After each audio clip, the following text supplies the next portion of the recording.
What is up, everyone? It is Wednesday night here at BostonBlueBeat. It's time to play some Uni. I'm LaserGician, joined by Deadward. What's going on, buddy? Having a fantastic time here, Laser. So excited after Combo Breaker's amazing Uni Top 8. What a fantastic tournament. And we've got some more UNI2 action coming at you this Wednesday. Yeah, I'm excited too. We got to meet a couple of these folks in person for the first time, including you, which was a pleasure, of course. Got a lot of good players. We got Boltstruck in here. We got Shaly. We got Defiant, newly sponsored by BostonBlueBeat, which is extra exciting. And a whole bunch of folks that we usually see around here for the weeklies as well. So, going to be a good time. Yeah, we're doing like the opposite of cross promotion here. This is just internal promotion. Yeah, Boston Blue Beats showing off Defi in this wonderful bracket here. Yeah, we've got quite the bit kuon representation, I must say, having both the TheBlueReverberation and Shaly, who recently swapped off of Seth. I was maybe regretting that a little bit after seeing Randy this weekend. Oh yeah, that's actually a good point. I actually didn't know that Shaly had switched off of the Seth. Do you know if there's a reason for that, or just kind of vibing a little harder? I think the kind of the general consensus has been that Seth is weaker, especially in this version, and especially compared to like ST or Clear, where he was much better on the tier list. People think that other characters got a lot better. And I think Shaly just felt that kuon was a little bit more consistent. Compared to Seth, who is, of course, dedicated rushdown and also low health. Yeah, that makes sense. I do feel like kuon has a very good tool set for kind of controlling the pace of the game and making it kind of be what you want the game to be. So if you're looking for someone consistent, that's a good set of qualities to have in a character. And you're also dead on about Seth just being a both kind of volatile character and a very demanding character. So you got to really believe in that kind of character if you want to play it at a high level. Oh yeah, kuon just seems to be great everywhere. Decent offense, controls the neutral incredibly well, is like advantaged in neutral basically. And then in addition to all that, has pretty good defensive RPS that he can play. Both A flash kick and B flash kick can really make people guess on offense in a way that is really beneficial in a game with such high damage and this being played first to two. Ooh, Luca VTT subscribing with the Prime. Thank you so much. I see you out there. Welcome. You are our first person chatting for today, so that's a good time. And bringing up the match arena. Wow, Luca's like MVP immediately. Love it. So our first game today is going to be meetnblockkingdom going up against KomodoSwagDragon. Komodo on the L-Felt here. Did I just say L-Felt? Damn. I was watching some Strive earlier today, and someone was using the blue color palette, and like I guess that's kind of just where my mind's at. Eltnum, of course. And then KomodoSwagDragon. I forget who they play. Do you remember? They seem to be hovering. The Eltnum. Oh my gosh, you're making me second guess myself here. Oh my god. Playing Eltnum, looking like Sorry, our TMN representative, meetnblockkingdom, is hovering the Landrekia right now. Yeah, two characters we see a good amount. Get some real solid high-level representation. I don't think we saw a ton of Lond at Combo Breaker. We did see a good amount of the Eltnum. At least in the top 8, we had 1 or 2 reps, which was cool to watch.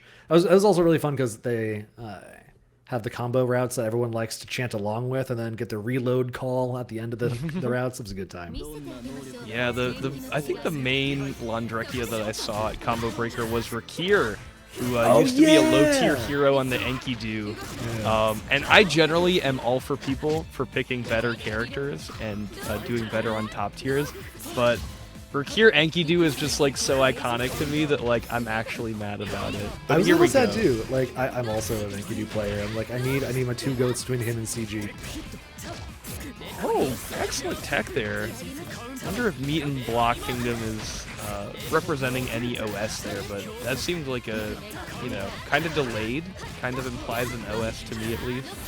from Komodo with a mash on the wake up. The second combo they've dropped though on the floor shots, not making it happen quite yet. That's right though. Ooh, good challenge. Brings over 200 into round 2 as well.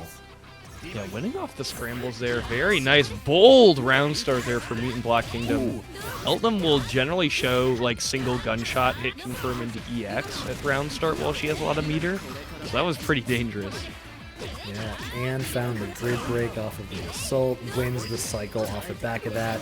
Looks the AB, finds the launch, but doesn't find the combo, does grid break again though. Meetnblockkingdom on deck with the throws here, but regardless, just taking a ton of damage, seeming to lose so many neutral interactions, and KomodoSwagDragon with the perfect there. Yeah, really, really dominant corner pressure there too. Double grid break in that round, really opening up meet and block consistently too is hard to do, but very impressive there. Going into game number 2, we'll see what the adaptation is for meet and block. Giving lots and lots of space to KomodoSwagDragon. Go for the whip punch for the Rekka. Yeah, and KomodoSwagDragon actually with a decent bit of grid from all that running forward, but the 4C poke there from BlockKingdom, you know, kind of pushing Landrekia's hurtbox back. Very nice neutral option there. And you can see getting all that grid back for the next cycle, trying to attack. But again, KomodoSwagDragon caught off guard with the counter hit after a lot of space was given, just to try and create a little bit of that mythical footsies situation. Buys meetnblockkingdom the round. Yeah, drops seem a lot less impactful in Undernight compared to other games, just because you're generally very plus on them. A lot of other games you'll be more scrambly after drops. So, you know, KomodoSwagDragon may be going for more of a line that you'd see from a drop-heavy game, where you go for like the mash to like check them for dropping their combo, but BlockKingdom just so plus there off that drop. Undeterred, very, very willing to swing back this round. Has that corner pressure going again, about to win the cycle. There it is. Ooh, the delay tech ends up buying the back throw for meet and block. Opens up, doesn't get the X, gets the freeze, extends a little bit, sets up the turret, but the CSDP comes out for Komodo. One more touch should do it for them. Cross up doesn't land. Overhead does though. There it is. That's going to be match point coming up for Komodo. Online, folks, that 6B is brutal. Oh my gosh, and off to the races here. Oh, the VO bait. I do like the VO just to get rid of the grid break status. Like, definitely a line you want to show sometime, but KomodoSwagDragon just too ready for it. All your meter and all your grid, but if you can convert this to the corner, it's 4K and corner. Can we see it from BlockKingdom? That corner carry is such a strong point for Landrekia. Finds the counter hit twice in the corner. They're looking at a freeze off the next skill. There it is, set up very nicely. About to have 200. Nope, spends 100 of that. Grid is in their favor. Won the cycle with a bit left to spare. Air to air trying to jump out, but Komodo gets hit. CS to keep the pressure going. One more touch to do it. There it is. Komodo going down, meet and block, tying it up one apiece. Yeah, I think Komodo just mashing in these scrambles a little bit too much here. You know, got air hit by 5B, you know, didn't take a lot of damage from it in the corner, luckily there. But I mean, BlockKingdom just went for the 5B once again, and Komodo mashing into it, giving the opportunity to get the damage for real this time. So definitely I feel that Komodo has to kind of slow it down a little bit, play some good defense here. I like that, but opened up once again. Yeah, I like what you said about trying to slow it down a little bit, because Komodo's really playing fast and loose with their buttons, which, you know, not always the worst thing. This is killing adjacent game these days. But the force function twice so far for meet and block has gotten out of those tricky situations. Komodo managing to keep the corner pressure going though. 200 to work with, plenty to spare if they want to convert them into a hard knockdown. No, keeping it for now. Play around the force function reversal here. I like that a lot from KomodoSwagDragon, but caught with the EX. That means it's a set point for meet and block. Swinging back in their favor. Gunshot round start like you were talking about earlier. Doesn't confirm into the EX, but does confirm into the corner pressure. The 6B as the overhead to open him up. 200 to work with. I'm looking to spend a little bit here so you can try and push into a one-touch situation. Or we're looking for no. We're looking for the confirm into the kill. That might just be it off of the overhead on the assault. No, VO. Oh, Get me off.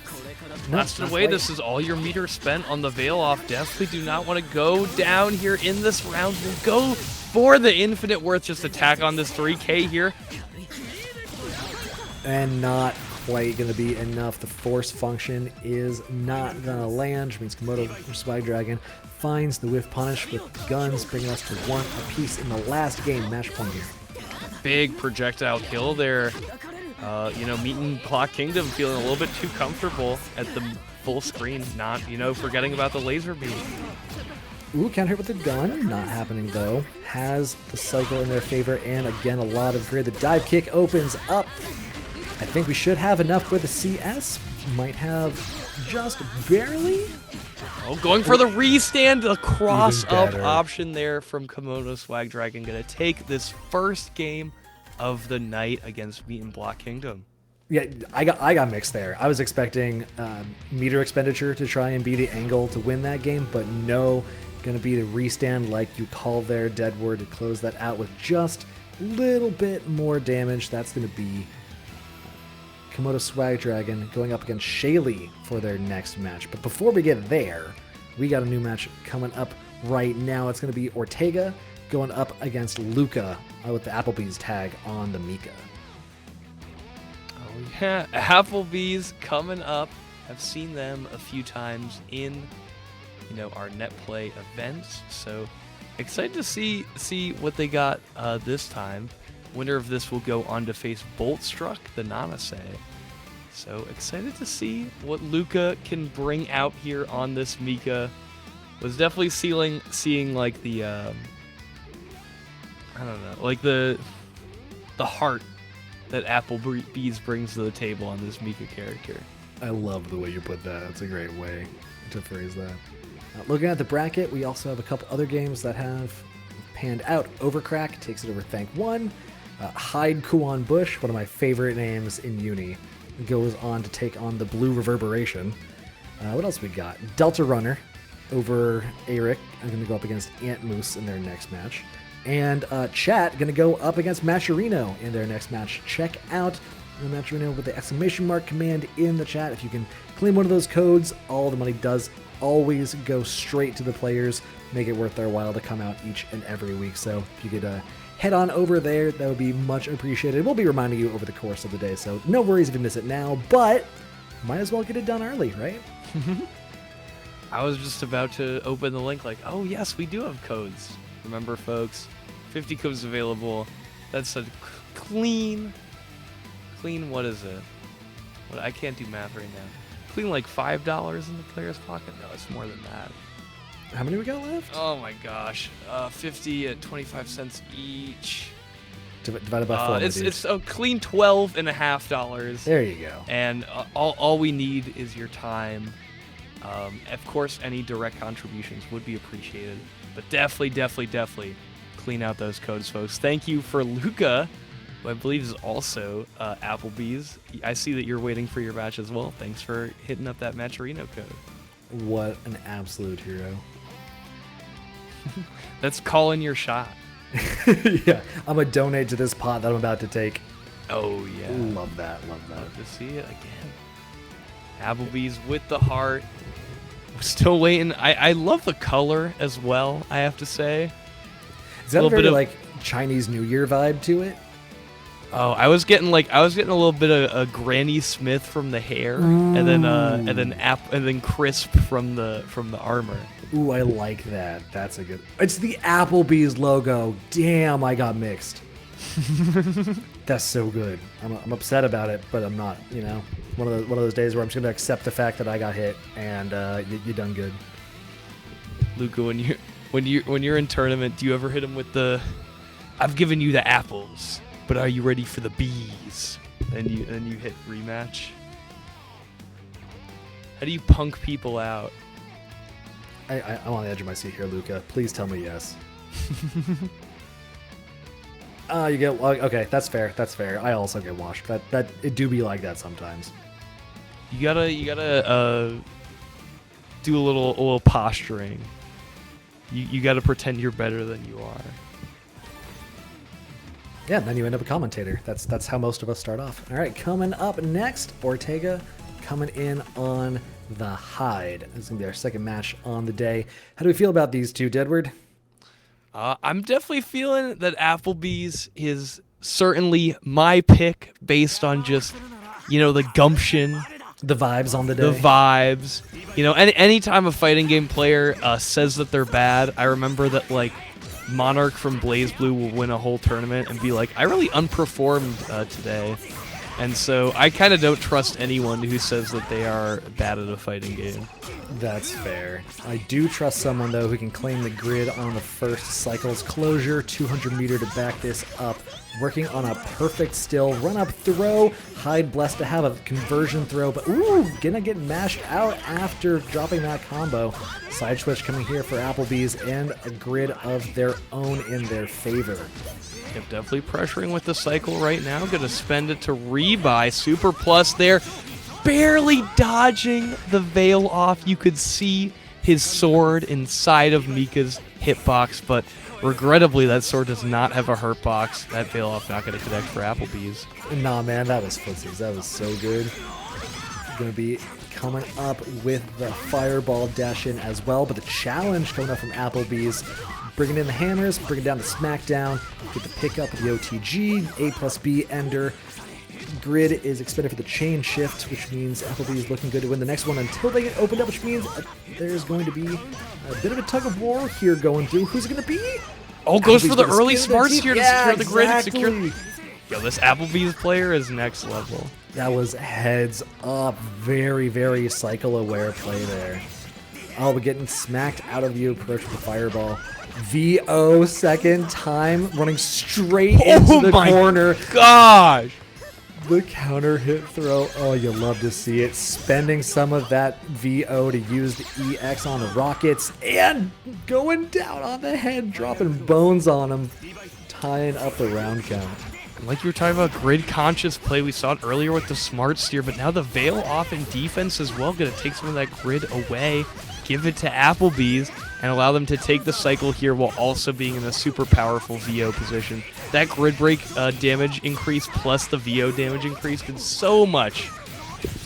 Yeah, it was really, really stacking up those advantages there. And now we're going to see Ortega trying to stack up these throws, but no AppleBees on that grappler going to say, I got something better for you. Spending some of this time in the VO to use the EX Fireball to come behind, but not going to get a lot out of that VO usage. Got 200 to back up this combo if we want it. No, going for one more touch. Can't quite find it. Meter expended to get back in with a command throw. Converting off of it is going to be AppleBees. 1-0 up in this set against Ortega. Yeah, AppleBees picking their spots really good on the defense here, and I'd say especially with the Abare 6-6B, I believe the move is, where she kind of falls into you. Mm-hmm. Like, it goes a lot farther than you'd expect. So I feel that, Ortega's kind of going for these far away, rebeats, and kind of expecting AppleBees to kind of hold their ground and just keep blocking it out, but really just flying at you with the Abare 6-6B. Yeah, I feel like they're really channeling the Mika energy particularly well. Here we go. Getting the corner pressure, the DP comes through. I like that. We've seen Luca's pressure be really, really nasty in the corner, especially with their willingness to go for both resets and just walk up, try and throw you. So being a little more active on the defense this time is Ortega. Really good neutral coming out for them with both rounds too. Some really good usage of the fireball to try and keep AppleBees locked in place for a while, which, really good mobility coming out for Mika, but if you can try and get up in their grill, it's not a bad option. Oh yeah, spending the special cancel there to kind of get an additional frame trap. And now AppleBees threatening the cycle when not going to shield any of the EX. That shield not enough for Ortega, does not get the cycle. And AppleBees with that Mika cannon going to take this next round.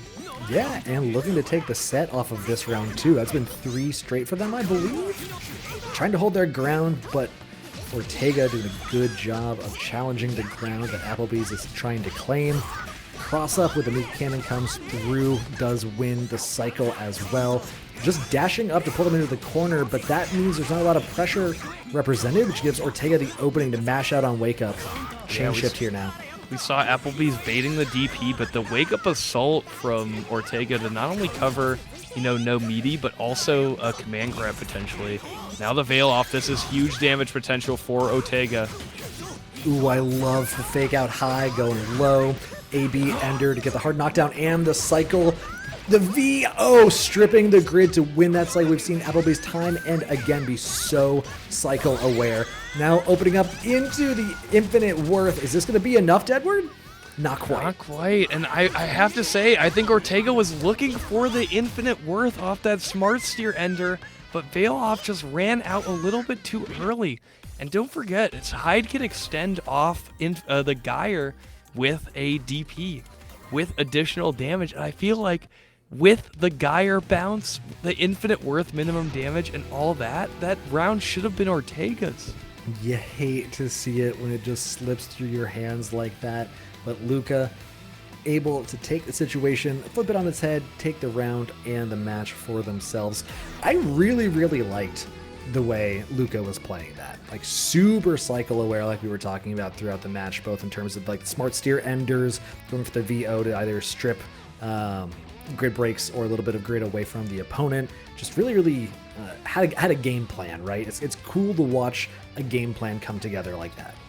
Oh yeah, and representing role a lot more often than I feel like other players do definitely helps the grid game and just like keeping unpredictable, swapping up the positioning. That was super helpful for AppleBees. Definitely, definitely. Next up is going to be DYLanXLusoren. I think that's how it's pronounced. I'm going to go with the Dylan part I feel pretty good about. Going up against OctoberTheDoll. Not players I'm familiar with. How about you?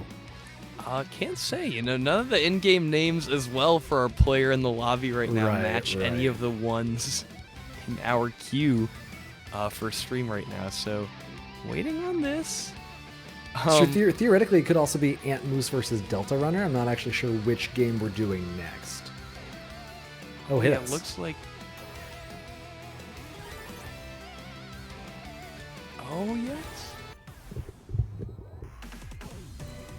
Interesting character choice here, I feel. Plays the Murakumo units in BlazBlue and going with the Nanase pick here. Definitely both characters have like a get out of dodge backdash. Nanase's goes especially far. So kind of keeping the character consistency there, but we'll see the Undernight to BlazBlue transition and how well this works out.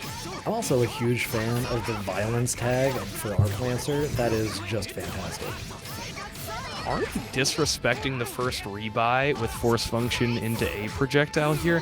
That was a huge 2C from Dylan. Sorry, 3C.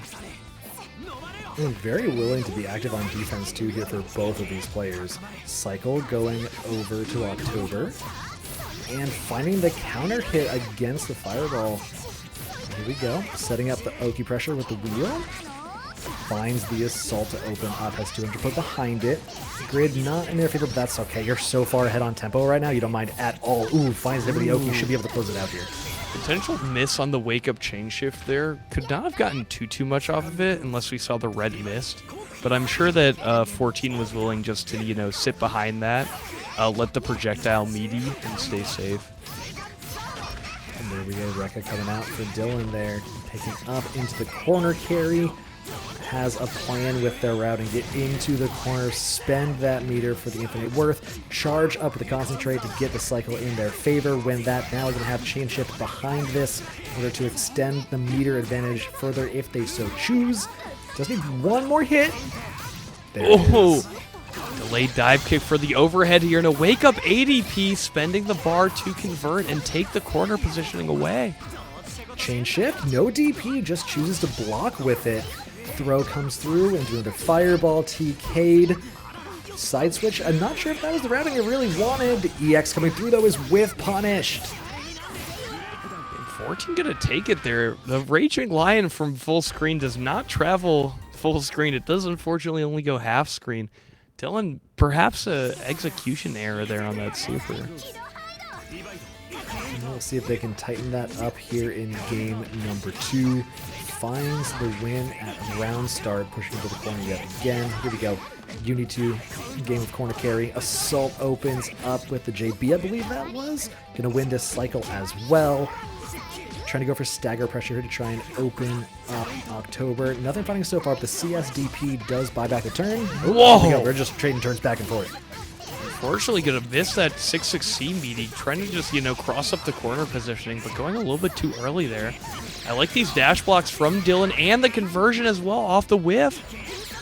With the grid break, yeah, and the projectile invul super from 14. This is looking like open and shut case here, can threaten with the cycle.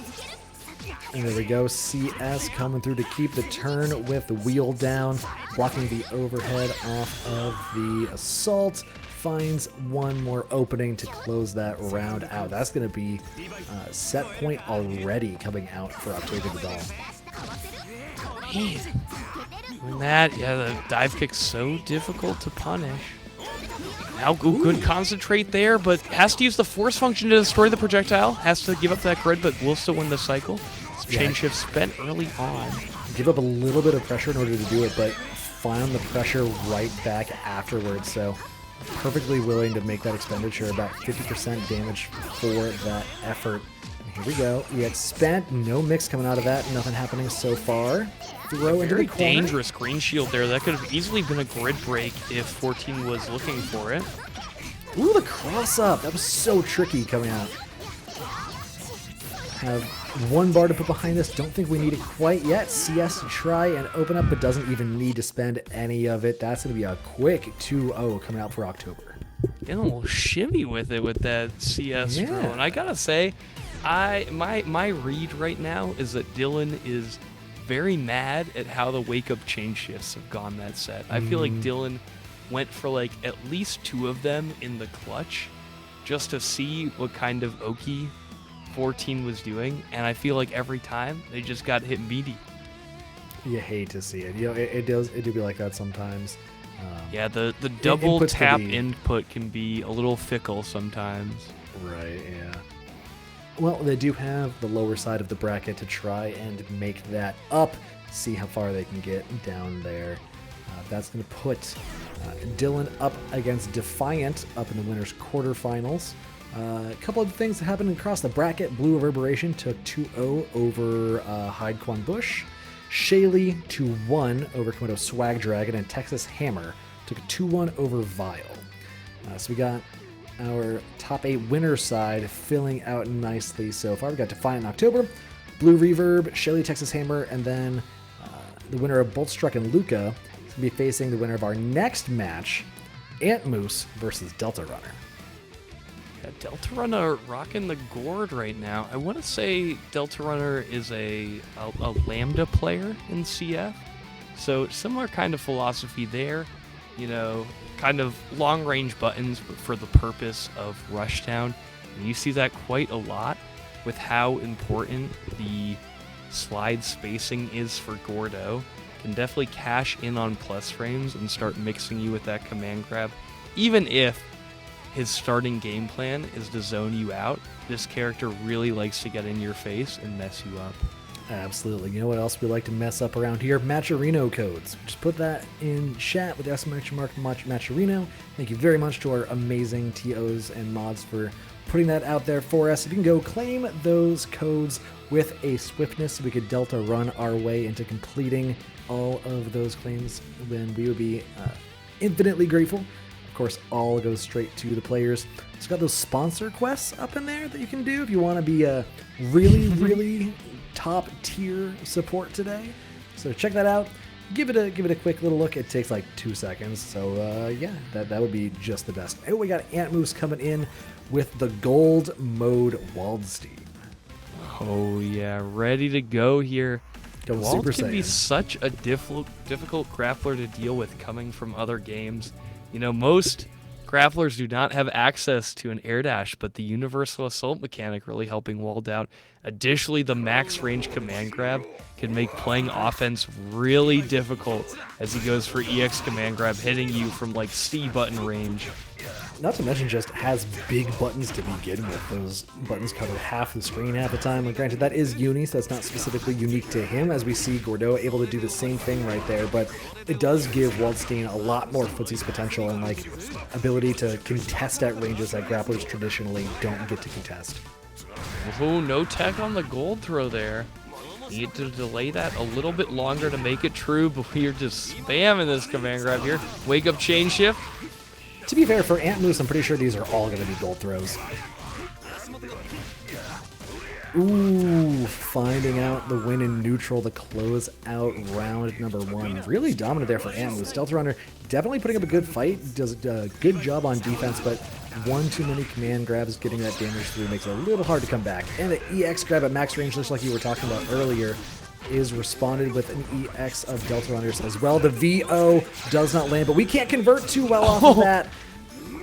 EX command grab on the landing as well, dodging the infinite worth. You know, had the veil off there, didn't have to spend any additional meter on it. But will Deltarunner be a closer here? Has chain shift available, goes for Grim Reaper, but no chain shift counter hit.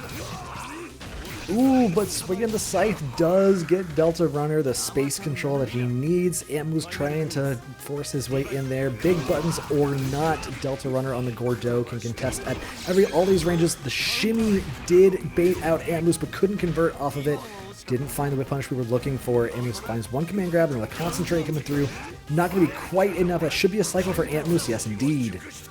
The pokes with Rusty Nail have been so nice for Deltarunner here. I feel like they've all been working out so far. Threatening with the command grab off the reset and finding the grid break. This is huge for Antmoose. Yeah, setting him up to win the next cycle as well, as you would expect with a grid break. But Deltarunner undeterred, running straight into Antmoose. Can't find anything quite yet, but the command grab on the wake up does mean can get a little bit of this momentum back.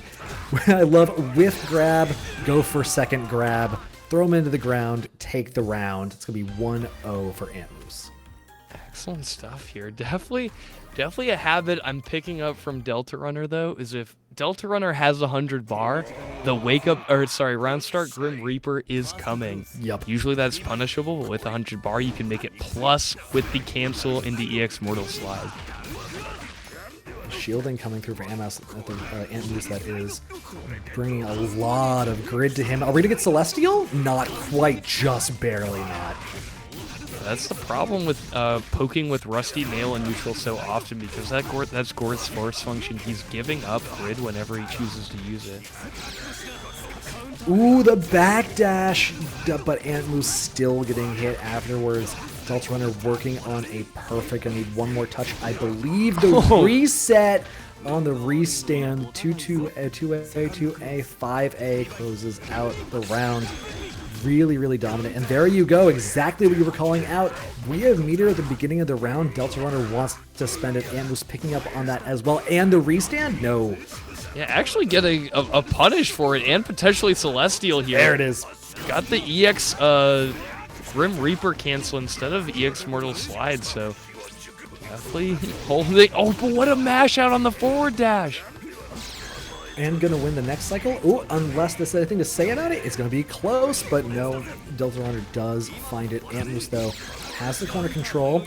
Meter expenditure wins out for Deltarunner. Deltarunner's just been too big of a Chad with these EX command grabs, and just as I open my mouth, the curses are spilling forth. Well, reset. That's your fault. You did that, Deadbird. How do you feel?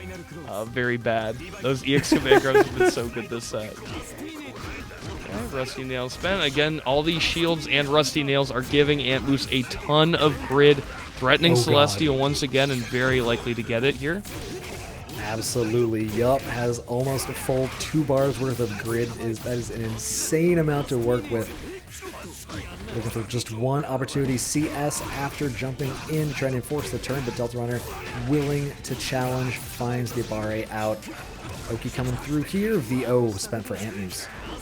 Antmoose has got to be kicking themselves on not confirming the green shield there on the chain shift situation. That would have been a super easy grid break, but not finding it. And now Deltarunner able to fight out. And the cycle one for antmoose doesn't matter because Deltarunner confirming. Oh, not quite enough. That looked like it was going to be the round, but wasn't able to find the damage that he needed. Now, antmoose playing on a razor's edge, looking for just one touch, just one opportunity to try and do grappler things. Deltarunner playing at these far ranges, not willing to let antmoose try and play his game. There it is. Deltarunner finds the neutral, finds the poke, finds the round. 1-1. I think that was the uncharged 5C there, so not even an overhead, just a great stop sign there, contesting where antmoose wanted to go in. And there we go, same kind of thing there, just finding the neutral interactions in the poke wars. Deltarunner finding early advantage in this third game, trying to keep control of the space, but here we go, we see antmoose getting the cycle already, and spending the CS, trying to get that meter in his back pocket. Looking at winning a second cycle as well. Deltarunner going for the cross-up, finds the 5A anti-air.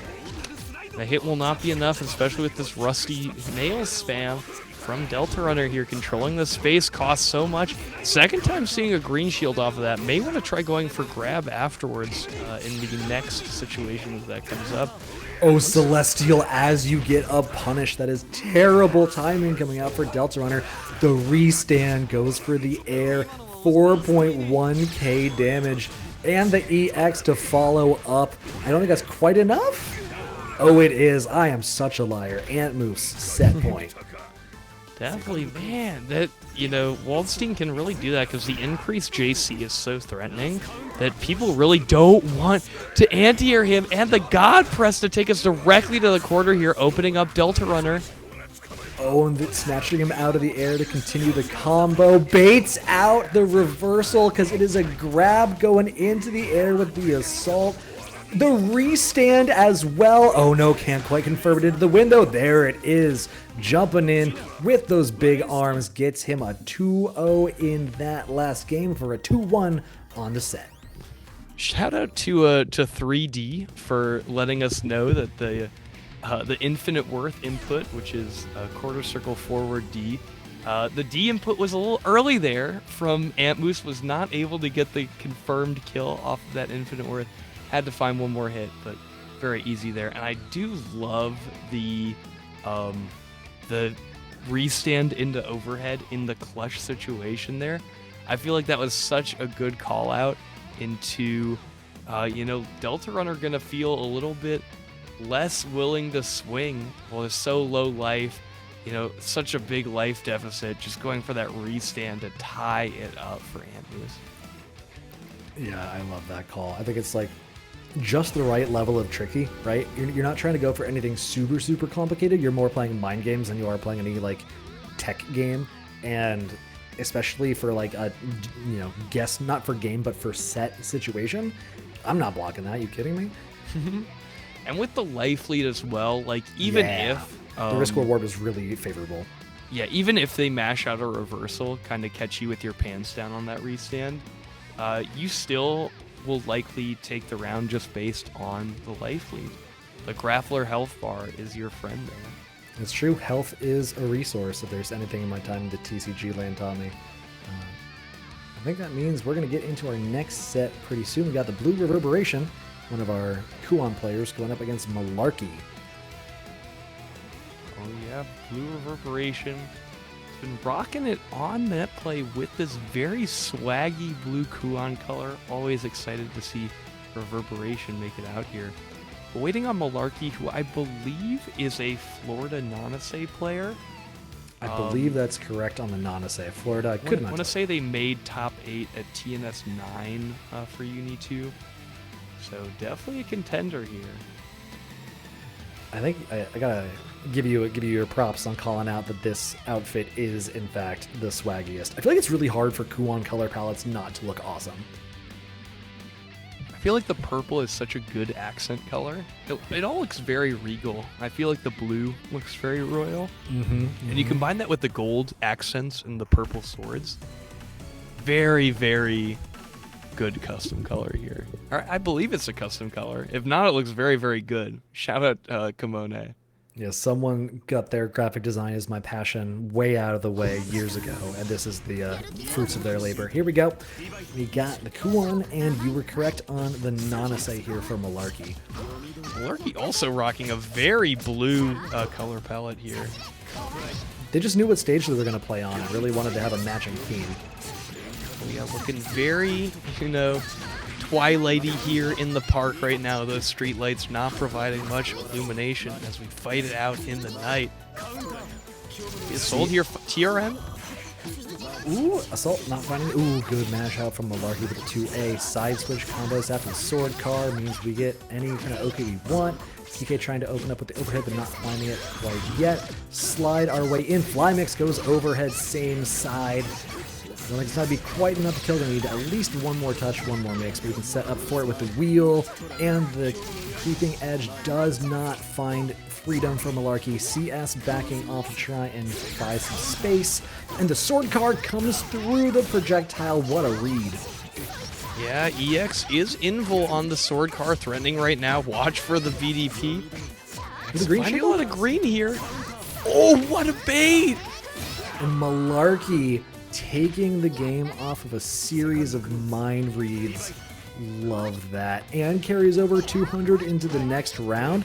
It's such a favorable position. Usually you have to try and spend some of that, and if you don't spend it, you really have to try and work with the CS to carry some over. But instead, Malarky just opening up again here. No, the CS flash kick means Blue Reverb is, well, I'm just going to stop saying it, right? Turns are being traded back and forth. Yeah, once it, the projectile invul on the EX really working out right now for Blue Reverb. Able to, kind of contest a lot of these discs, a lot of these needles, and really just kind of putting the fear of God here in Blue Reverberation.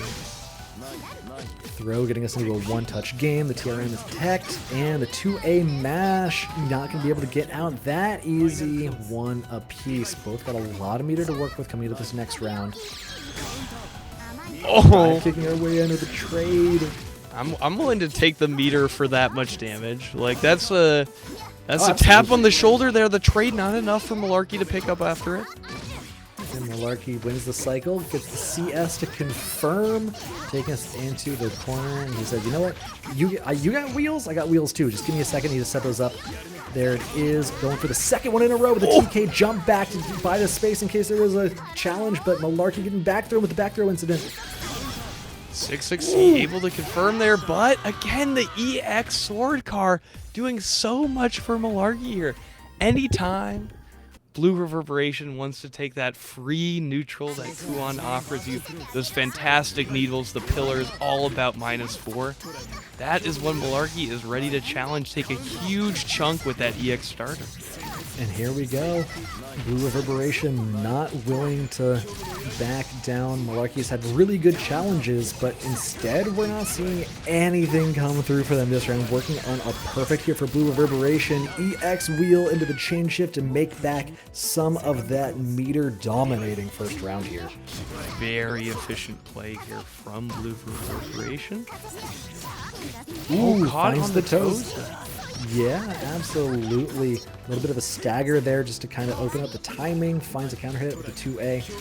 Run up throw is going to be the response from Blue Reverberation. CSDP. Back and forth between these two all set long. Tick throw to get you a little further into the corner. Challenge with the needle into the pillar. And the teleport is answered with the creeping edge. What an interesting choice.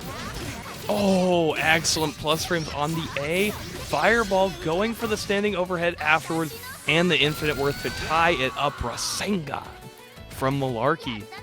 This has been a swinging set. These two want to run their game plan. They have no interest in playing defense. Double pillar into the teleport. You got another pillar for you. Do have a third. Now we've got a wheel instead. Fly mix goes overhead, pushing into the corner after this sequence. Got 100 to back it up.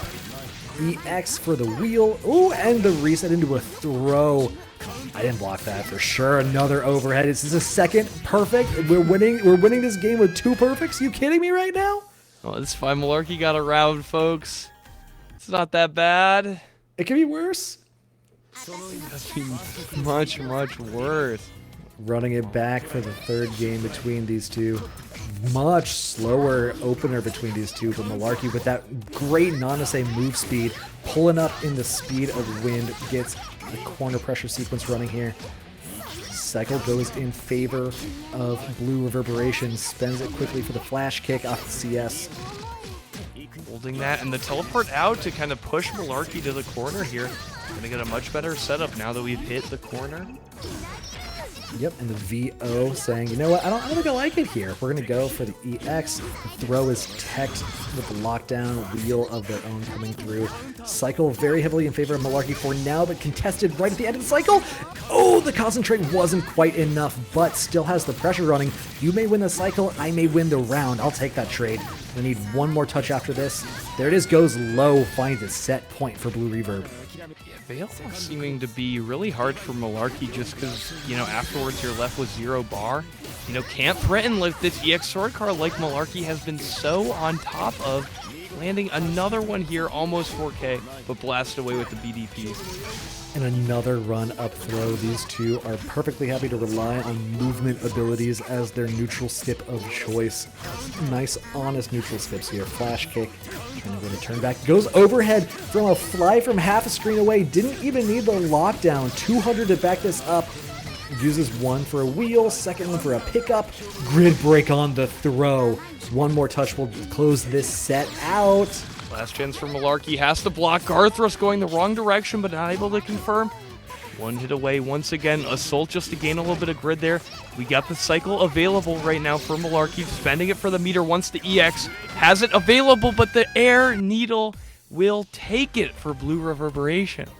In a nail-biter ending there, I felt like they could really just go with one interaction in either direction to close that out. But one of those things we talk about with Kuon time and time again is their neutral control, right? We saw, you know, pillar into needle, needle into pillar, and then try and zone with another needle and use the fly up back to keep out of reach. One of those really strong characteristics of that character, buying the round and the set there for Blue Reverberation. What I love from Malarky there was spending the chain shift as soon as they got it. You know, kind of realizing that the reason that they've been doing so well in this matchup is the 100 bar, is being able to threaten with the EX. Right. And when I saw that I got that, I felt like they were going to take it there. I think that either, you know, Blue Reverberation had to really slow down the neutral, which would allow, you know, Malarky to just kind of run in for free, or that they were going to overextend with a projectile there and get punished by the EX car. Yeah. And that actually means Blue Reverberation will be going up against Defiant in our top 8. We have 3 of our 4 winner side top 8s determined. Now we got Blue Reverberation going against Defiant, and Shaly waiting for the winner of this match. It's going to be Boltstruck going up against antmoose, the Waldstein player we saw a little bit earlier against Deltarunner. Oh yeah, antmoose getting a lot of stream time here going up against Boltstruck, another Nanase player. Boltstruck after actually taking it over our AppleBeesLucca here, so defeating that Mika, going on further on the winner's side. Yeah. Don't worry, folks. Oh, Applebees actually does have a pretty hard run to make it into loser side of top 8. Not only has to beat the winner of Deltarunner and Thank One, but in addition has to play Malarky going up next. So definitely a hard bracket here for Applebees. Yeah, if Luca manages to get into the top 8, they have absolutely earned it. Not that you don't usually, but like doubly so today. Especially having to go with an Applebee's stomach. You kidding me? Ugh, oh yeah, those $1 margs. Every now and again, I hear a story about an Applebee's bartender who just like really thought they had something for a day, and like, here, try this. And those stories never end well. You know what would end well is if you wanted to sign up for Boston Blue Beat's regional coming up later this year called Beach Episode. We're going to talk about that a little bit later in the show, so be ready for that. It's going to be a great time to talk about and a great time to attend. The same way it's going to be a great time to watch this next match we got. I'm not playing Idle Showdown, but it is Boltstruck going up against antmoose. In here we saw antmoose earlier, you know, kind of playing a character, or playing against a character with very good range game, but honestly is going to try to move around, kind of navigate this longer Waldstein range, because she is outranged in this matchup. Yeah, gonna have to see whether or not they find a way to navigate the neutral the way that Malarky was with the EX sword cars. But so far, double grid break doesn't really seem to be the play. Side switch combo, though, after the challenge means there is going to be some momentum going in their favor. Oh, excellent shield. They're recovering quicker, allowing antmoose to find this anti-air. Oh, but Clap will not combo. Clap him through again, trying to close the round out. There it is. Snatch him up, throw him down. Round 1 in the bag. Yeah, that quick advancing move is a perfect time to be buffering that command grab input. antmoose showing exactly why Waldstein is more mobile compared to other grapplers in fighting games. Ooh, the 2A challenge means there's going to be a chance here for Boltstruck. Going to pull us into the corner with meter expenditure. Can't find Sending anything. That combo does actually block made him. sure that Boltstruck would 100% win the cycle there, but Bailoff going to strip it away here. Yeah, 1 EX down is blocked. VO already over, but the command grab scooping him up wins the next cycle. Ooh, sword car challenge into the EX for the extension. I like the way this looks. We're going to go for the TK. Nope, can't find anything. Jumping right on out of there is antmoose. But jumping right back into this pressure as we get the cycle for Boltstruck. And one more touch to try and close this out. There it is. Oh no, can't confirm. The rising JA there, that can be a throw OS. And also, people will generally go for throw in those close range chain shift situations just because it's your fastest mash at 4 frames. Right. So, you know, taking a very good option there, something that would beat throw while also being very fast to challenge slower buttons. Yeah, covers a lot of options there, especially like options that you want covered in a guess for game situation. 2A stagger buys an opening. You got at least 1 bar to throw behind us, looking for a second one. There it is. 1 gets spent. And we throw the disc down. The throw comes through to close out with a perfect for game number 1 for Boltstruck. Nice stuff. I wonder with the additional Vorpal 10% bonus damage, if the infinite worth that Boltstruck earned there would have been enough to take it. Right. But with grappler health, I think you don't really want to risk it. I do like going for the other EX Ender just to find the setup afterwards. Paying off for sure, and that's going to be a payoff for antmoose here. Winning that cycle, spends the CS to buy the meter, but in the meantime gives up the turn by accident. Shielding coming through, trying to buy the next cycle. Pretty close, but does grab it. Looking for a grab to go with the cycle that they grabbed, but no, sword car coming through. Playing some footsies here. Excellent stuff. Slam down with the ender here and the toss as well. So much meter on the side of antmoose, but can't put it to use until we wake up with the command grab. There we go. 1 more will do it. Needs to find their way in though. Not making it easy is Boltstruck. Oh, the dive kick! I love that. You're covering the ground with the fireballs, you're covering the air with the dive kick. There's so little space that you're not covering between one or the other that you get to close the round out and get yourself onto set point. Man, stop sign command grab there, stopping the forward momentum after the tech command grab with the second command grab. This is grappler stuff, folks. Oh, the reset after the EX2.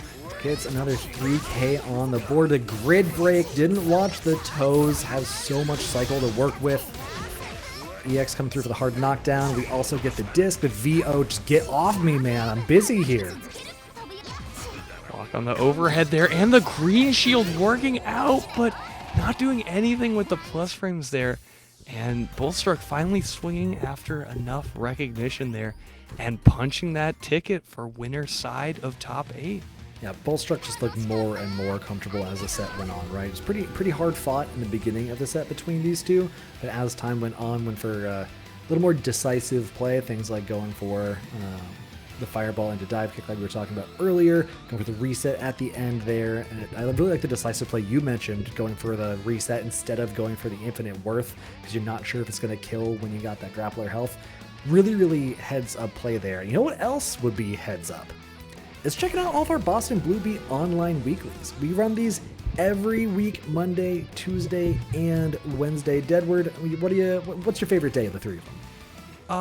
I personally like Wednesdays for Under Night. My man. Shout out to Luca VTT, also known as Applebees, contributing $25 directly to the Matcherino. Folks, we still have codes available. All of the Matcherino's funds go directly to our players here. So even if you are not as generous as our lovely player, Applebees, aka Luca VTT, to contribute directly, if you would complete one of those codes, you can sign in with anything. It takes seconds of your time and is a nice chunk of change into the pockets of our players performing here for you tonight. Yeah, amazing. And if you want to catch more of these players, you can do that next week or later on in the year when we get to Beach Episode Camp Out. We're going to have all of your favorite anime fighting games coming through. You see right here, we're at the Westin in Waltham, August 10th and 11th. Later this year, we've got 13 main games. Count them, 13 of them, all the games you know and love that we run week in, week out at our monthlies, and also just run because we like them. So if you see something you like on the screen here, guaranteed there's people who want to play with you here in Boston later this year. Come on through. It's going to be a real good time. Oh yes, and don't forget Training Mode Network currently running beginners only Exard this week, but Training Mode Network is a tournament server where they run all sorts of games for beginner and intermediate players at 8 p.m. EST. So if there's a game that you've been looking to check out and feel that the open tournaments are a little too intimidating for you, that you're not going to be able to make a good run, be sure to check out the Training Mode Network, enter one of their tournaments, or just tune in at Dovingly to watch these new players developing their skills and their fighting game chops. Yeah, those are some of my favorite events too, because there's really not a lot that can prepare you for tournaments like playing tournaments. You know, once you get some under your belt, get some familiarity, feel more comfortable with tournaments, you can graduate onto even bigger and better things like UMAD, which is coming up in just a few days in the middle of June. That's a fantastic event up in Montreal with some of our friends up in Montreal, Air Dashers. They got all of the games you love the same way we're going to have at Beach Episode later, as well as a few that we don't see very often. BlazBlue Cross Tag Battle, Persona 4 Ultimax, games that, you know, if you know, you know, right? These games have some real hardcore dedicated fan bases. So if these are games you enjoy playing, if Montreal is a place you'd like to visit, you have to be at UMAD June 14th through 16th in just about a week and a half, maybe 2 weeks. Definitely check that out if you're in the area, or you know, if you're just in the mood to go play some games in a little bit different location. With that, folks, let's get it started with the winner's side of top 8, the Blue Reverberation going up against Defi. Defi finally breaking out the Landrekia, the frosty Fausting champion Landrekia, after a long hiatus with Carmine, with Hyde, with other characters. Defi, you know, sponsored by BostonBlueBeats, is bossing up here and is switching over to this Landrekia. Yo, someone go bully Defi to put on the BBB tag on their start.gg profile. Had it a combo breaker at least where it counts the most, so that's true. I'll forgive Defi on this one. Oh, getting opened up with a 6-6B here at the start. Ooh, interesting routing, choosing to go for the side switch so they can keep the mid screen and go for the corner carry with the next combo. Run up throw is the play. Shield coming through. Doesn't quite matter for the cycle, though. That is going to go in the favor of BlueReverberation, and the throw's tech this time. Oh, we're taking it again. Right back and forward. The grid is pretty close here as the cycle comes to the end, but the rising JC for Defi, devastating. Gonna steal the corner and get some fantastic damage. All of this up in a jump starter. Yeah, and set down the turret behind it. Really good routing there for Defi, being both the combo conversion and the set play. But here we go, the cross up high, no conversion. We are going to get the force function behind the CS to buy the turn back. We've got the EX turret coming through. The throw to put challenge on the assault. Can't quite find the next one though. We do tech those. Rain coming down to try and buy an opening. The second one does find it. Do we have these conversions? We got 3K, we got 4K. Is gonna be enough? Yes, it is. Defi, that. Oh no, what? Disaster here. A sliver of life. You can't even see it, but the backdash caught by Defi. Yo, someone clip that. Sajam has to know. Sajam has to know. Taking the first round, going low off the grid break. All right, Defi, you know, pretty much guaranteed to win the cycle here, but now stuck in the corner, really going to be threatened by Kuon's offense. The staggers have been so good from Blue Reverb. And we got the CS into the flash kick as well. Heads up on defense and on offense. Wheel coming down for the mix, going low. And we're challenged. We were looking for a throw. I think it was probably a delay tech. Buys a turn back for Defiant. Now we're just playing box them into the corner. Goes overhead, good block in the back throw. Buying a turn for BlueReverberation. Goes low, but Defiant able to find the block. Pillar coming through, 1-2, not gonna be enough. We got the blue bar coming through for Defiant. Are we gonna be able to spend this meter? We spend at least half of it. CS comes through, it's gonna be real close here. Very slow play right now, Defi just trying to walk out of the corner. Force function, though, blasting out here with the invincible reversal. Oh, the run-up throw, boldly going where Kuon sometimes goes. 1-1 here in the first game. EX comes through for the tornado. Assault is blocked as well. And the challenge coming up for Defiant means we got the corner carry we've seen before. That Lundrakia gets you from corner to corner with ease. We actually saw Defi walking back there, kind of preempting the flash kick, but still got caught by it by BlueReverberation. Yeah, now we get the staggers coming through, but BlueReverberation undeterred, even in the face of the turret until the assault comes through. I think this should be not quite enough. No, not even close. We're going to go for a reset. Instead, find the freeze. We got a CS to put behind us if we need the extension. Do we know? Easy, easy. Defiant making it look so easy. 1-0. Loving BlueReverberation's stagger pressure here recently. Really threatening with the throw game. You know, many people focus on like the float mix-up and the EX ender for Kuon, but I feel like, you know, BlueReverberation playing really fundamental offense here. Yeah, shout out to Tabby on Twitter for like 3 months ago, reminding everybody when UNI2 dropped that this is at its core still a strike throw game. Even though it has the veneer of like anime as hell bullshit, it definitely has a lot of that just like fundamental mind game of strike throw. And here we go, setting up the wheel for that strike throw. We got the mix going overhead, opening up Defiant. Sometimes all that happens is you get opened up.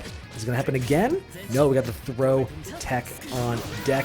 The footsies, though, just outside of Defiant's poke ranges, boxing him in for the win. Yeah, no spend there on the chain shift is going to mean that all that grid that Defi had is not going to be converted into meter.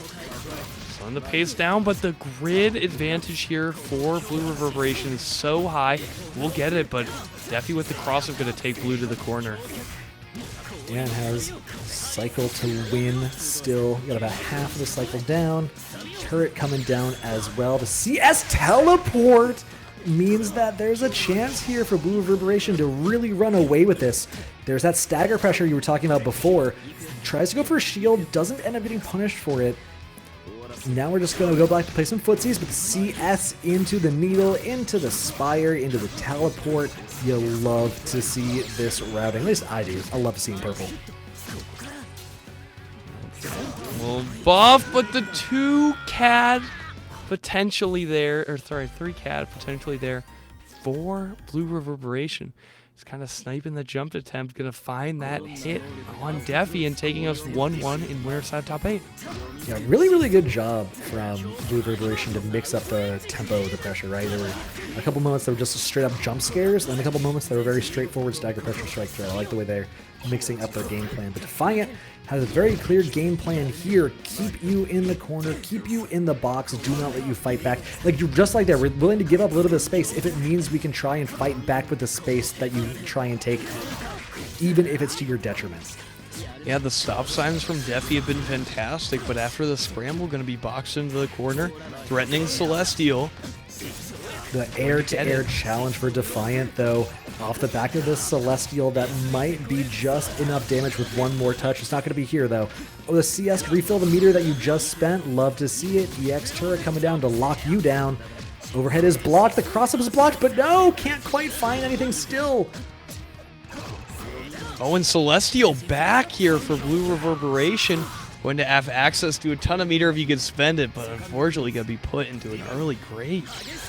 Yeah, the same way health is a resource, grid is a resource, right? If you can be willing to give up on the cycle if it means you win the game for it. Like, going to take Defi to match point here to try and go into winners finals. Green shield's coming through, not too much coming out of it though. Good challenge, the backdash is coming through, and we're going for CS. No mix though. Fly into the overhead. Keeping the pressure up here again, a game apiece. Very threatening though, able to wake up with chain shift whenever they want and threaten with that invincible one-button force function. But the back throw and the JC now for Defi. We're one away from the freeze. There it is. Is this going to be enough damage? Has 200 put into the infinite worth? Absolutely. You are dead as a doornail. Defiant going into winners finals with a definite confidence. BlueReverberation. I really, really like the way they played there. Don't get me wrong. Very, very solid play coming out there, especially around that stagger pressure that you were mentioning. I thought that was very convincing and something that is not the first thing you think about when you think of the strengths that Kuon has. So I like that being represented, but Defiant just so strong. Fantastic play there. And I also say, I think Defi playing super well, of course, but definitely I feel like there is a little, this is not the Landrekia we were seeing a few months ago. I think there may be a little rust here. Definitely not as threatening with kind of the overheads that we've seen before. Definitely things like the increased JC and then threatening with a second overhead, really mixing up people's green shield timing. I feel like that was so well played, but this is not even the strongest form of Defi's Landrekia. Can go even further beyond. That's terrifying. And with that, coming up next on our winner's side of top 8, we've got Shaly going up against Boltstruck. Shaly has dodged the stream up until this point, but is rocking on the kuon here. So just waiting for him in the lobby right now. Boltstruck we saw earlier on the Nanase against antmoose. Our golden Waldstein went pretty convincingly in Boltstruck's favor there, especially in game number 2. Game number 1 was relatively even, but Boltstruck felt very, very confident and comfortable in game number 2. So see if they can bring that confidence into this match against Shaly as well. How do we feel about the Nanase versus the kuon? I feel like that's two tool sets that match up for a very interactive kind of game. Oh yeah, I definitely feel that kuon he really wins the mid-range because of the projectiles. But once Nanase gets to the range where she can threaten dash momentum 2C, it becomes a lot harder for kuon to effectively put out stop signs that aren't risking getting whiff punished or just caught by like a force function fireball. So I feel that Shaly really wants to keep Nanase either very far or very close. Once it's in the mid-range, that's where Nanase's run speed and big button combo really comes into effect. I really like that you called out the run speed too. I think that's such a pivotal tool in Nanase's tool belt in this matchup, where like you get to just sometimes pull up and jump scare your opponent and say, all right, my turn on plus, let's go. But instead, the run-up throw is the way to start this off. Couldn't convert off of that overhead, but that's okay. We're getting the pickup in the corner, down to 50% quickly here and winning the first cycle. Shaly offering a very interesting punish to delay tech there, just using his body to push Nanase all the way to the corner. And the CS coming through here for Shaly. A lot of meter to spend. We got 100 here for Boltstruck as well.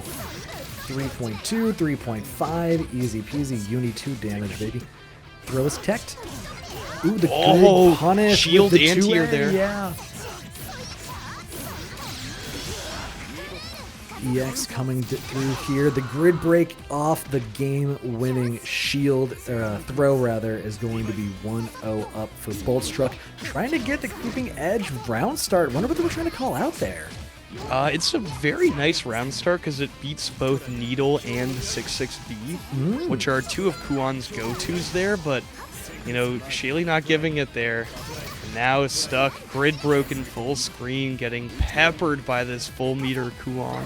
Now here's exactly what you're talking about. If you can get into that mid-range, then it becomes a lot easier for Boltstruck, but Shaly not letting you in. Stop sign after stop sign. Door is locked. We are not open for business until I say so. With the teleport, fly goes low for a perfect from Shaly. The ranges you were mentioning coming to such big play there. Oh, backdash able to get around 660. I also wonder there if Shaly saw that he had such a big life lead that he decided not to kill there. I think the double pillar goes into EX pillar, and that would have been enough to kill. But maybe it's just like, the life lead is so huge, it's so difficult for me to lose this round. I'll aim to just keep the 200 meter and keep the resource advantage. Yeah, that could absolutely be a play, and so it's very heads up, because the meter here to keep Boltstruck locked down can be so important, but locked down is not how Boltstruck wants to play. We got 200 meter behind this, 100 for the hard knockdown.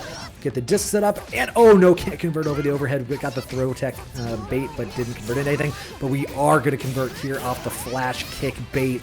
Going to build 200. I'm assuming going to route into the infinite worth just to get for a one-touch game. No. Spending one bar there just for the extension. Going to keep a second one in the back pocket in case we need it. The throw comes through. That's going to be Boltstruck 1-0 over Shaly. Excellent stuff there. I think by keeping the Vorpal there, Boltstruck made sure that the follow-up throw would kill. Right. I don't think without the 10% damage bonus, if that throw is enough. Yeah, I've wanted to keep your options open for different ways to close out the game instead of gambling on one being just barely not enough or just barely enough. Run up throw for Shaly, the movement speed coming through for Kuon as well. And there's the 6-6B you were mentioning that's such a strong approach tool for Kuon. Wins the cycle, has a bar to work with, teleport into the overhead, pick up with the pillar, set down the wheel after a little bit of damage tacked on. Looking good. Good time to be the Kuon. Yep, EX Ender into the plus frames. Once again, Shaly super high life total here. Gonna leverage this to kind of be able to take some riskier opportunities here, keeping the meter. Celestial threatened, but the green shield's gonna give up the grid there for Boltstruck. And gives up the turn as well in favor of Boltstruck. One bar spent. Going to build the second one relatively quickly with the CS. There it is. The cycle going to go in favor of Shaly, but the life lead is the important part here. Challenging in with the 3C for the slide. Goes overhead with the fly. Pretty solid win there for Shaly. Really needs to get that momentum in their favor. Oh, gonna sneak the wind projectile right under the disc there. Don't allow Boltstruck to get much closer here, but Shaly playing such good stop sign game here, really stopping Boltstruck from ever closing this distance. Yeah, and the fly teleport overhead opening up for Shaly, and the DP is punished. CS behind this if they need it, but I don't expect they do. Should be an easy closeout here. That's going to be 2 rounds straight for Shaly, taking us to 1 apiece, working their way into winner's final against Defiant. Not quite enough yet, but fighting just one more win will take them there. Shout out to Shaly for not cashing out the 200, forcing us to watch the Infinite Worth cutscene there. We'll take the round still against Boltstruck. Grid Wars coming close to the wire. The backdash. Shaly gonna concede the cycle there. A little scared of the situation.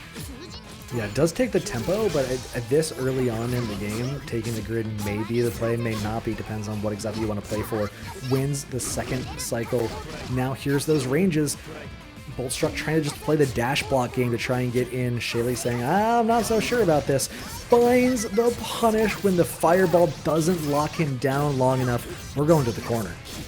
And you saw when Shaly just did like close pillar, close pillar, close pillar. Like the big thing here is not letting Boltstruck get closer, and you know Boltstruck's trying to use that dash momentum, trying to close the distance. So just putting stop sign after stop sign is working out so well for Shaly. And the sword car forces the way in, but forced to use the CS so that they don't get punished for it. But look at the cycle firmly in favor of Boltstruck. Shaly does find the neutral win, so we get to lock you down for a little bit longer, but I'm looking for the CS usage here to try and get the turn. There it is. Stagger pressure coming through, follow up into another CS, or rather EX for the disc to try and keep the turn running, buys this corner carry off the conversion, and the grid again. Super high 3C punish, by the way, from Boltstruck, but now the bold flash kick here from Shaly. Oh, Ooh, going for the standing overhead. Yeah, absolutely. Buys the turn again, buys the combo. Ooh, throwing the creeping edge out of the corner. Text the throw in response. The DP gonna need one more touch here for Boltstruck. Locking down with the disc. We are at set point here, final round. Perfect line there from Boltstruck. Saw before that Shaly was dealing with the 2-2C by taking to the sky. So now kind of slowing down the pressure and just looking for an air unblockable to take the round. And we got a lot of grid to work with here. Oh, not quite gonna find it. I really thought the EX was gonna be enough for Shaly there. I thought the timing was gonna be good, but no. Again, the fireball doesn't land for Boltstruck, and Shaly punishing with those projectiles in that long range that you were mentioning. Now we have the corner throwdown. No disc, just going for the fly. The VO, get off me. Flash kick. Now we're at long range, but we're both trying to pull up. Routing into Infinite Worth should be very easy here. We'll see it in a second. Rasengan coming out for Boltstruck, and a grid advantage as well. We'll concentrate here to take it. Doesn't even just knows they're ahead so far that they don't even have to do any sort of grid gaining action. Now we have to play the dash block game to try and close this out. The creeping edge doesn't find it, but does find in with the dash block. The throw wheel comes down, fly, the creeping edge. I love that one to try and just get the cross under. Now you got the grid in your favor very firmly. Trying to pull up, looking for a sword car into the cancel with the CS. Nope, just using the CS now, trying to follow the fireball in. Not finding the opportunity though. Meter really available now here for projectile invul option though. Shaly has to watch out. No! Staggered a little bit too hard. The projectile was still coming. Does not go away on block. And Shaly will not be winning here in the winner's side of top 8. That will be Boltstruck continuing on to face Defi. Both our kuons falling to the loser side of bracket here. Oh, tragic too, because that really looked good for them. A little bit of over stagger, like you said, giving yourself just enough rope to hang from when you really wanted to toss it your opponent's way. Hate to see it, but that is going to fill out our winner's side finals, Defiant and Boltstruck. In the meantime, our top 8 has filled out on the bottom side as well. Just about, actually. Got one round more to go, my mistake. We got Malarky and Vile for Lucha's quarters, along with Hyde, Kuon, Bush, and Overcrack. Oh, man. Vile also having dodged the That was top 8. stream setup so far. On the Merkava, yeah. Fun matchup. I think this is, like, just visually, there's a lot going on when these two are on the screen, which I just think is a whole lot of fun. Caught Hyde's linked Twitch channel in the bracket here on the Start GG, looking like a lot of Valorant. We got Malarky coming up here against Vile. Let's do some Start GG cyber stalking for Vile. Oh, I love it. Yeah, the Valorant player in the uni bracket truly is some Malarky. Malarky winning the first cycle as well, but losing the pressure game. Throw is dodged with the up back. You got the grid fully stripped off. We're going to get the second cycle in our favor for Vile. Get the corner carry from coast to coast. Doesn't quite have enough to get that pressure continued though. Wacky waving inflated alarm. Tube Man comes out for the EX. Gonna get the conversion. I think it should be just barely enough if we want to spend a little bit more. There it is. Malarky maybe kind of tilted by the dive kick whiffing, and now probably also for the throw whiffing as well. I think Vile definitely got some good beats here, but what a whiff punish for Malarky. Trying to lock in now.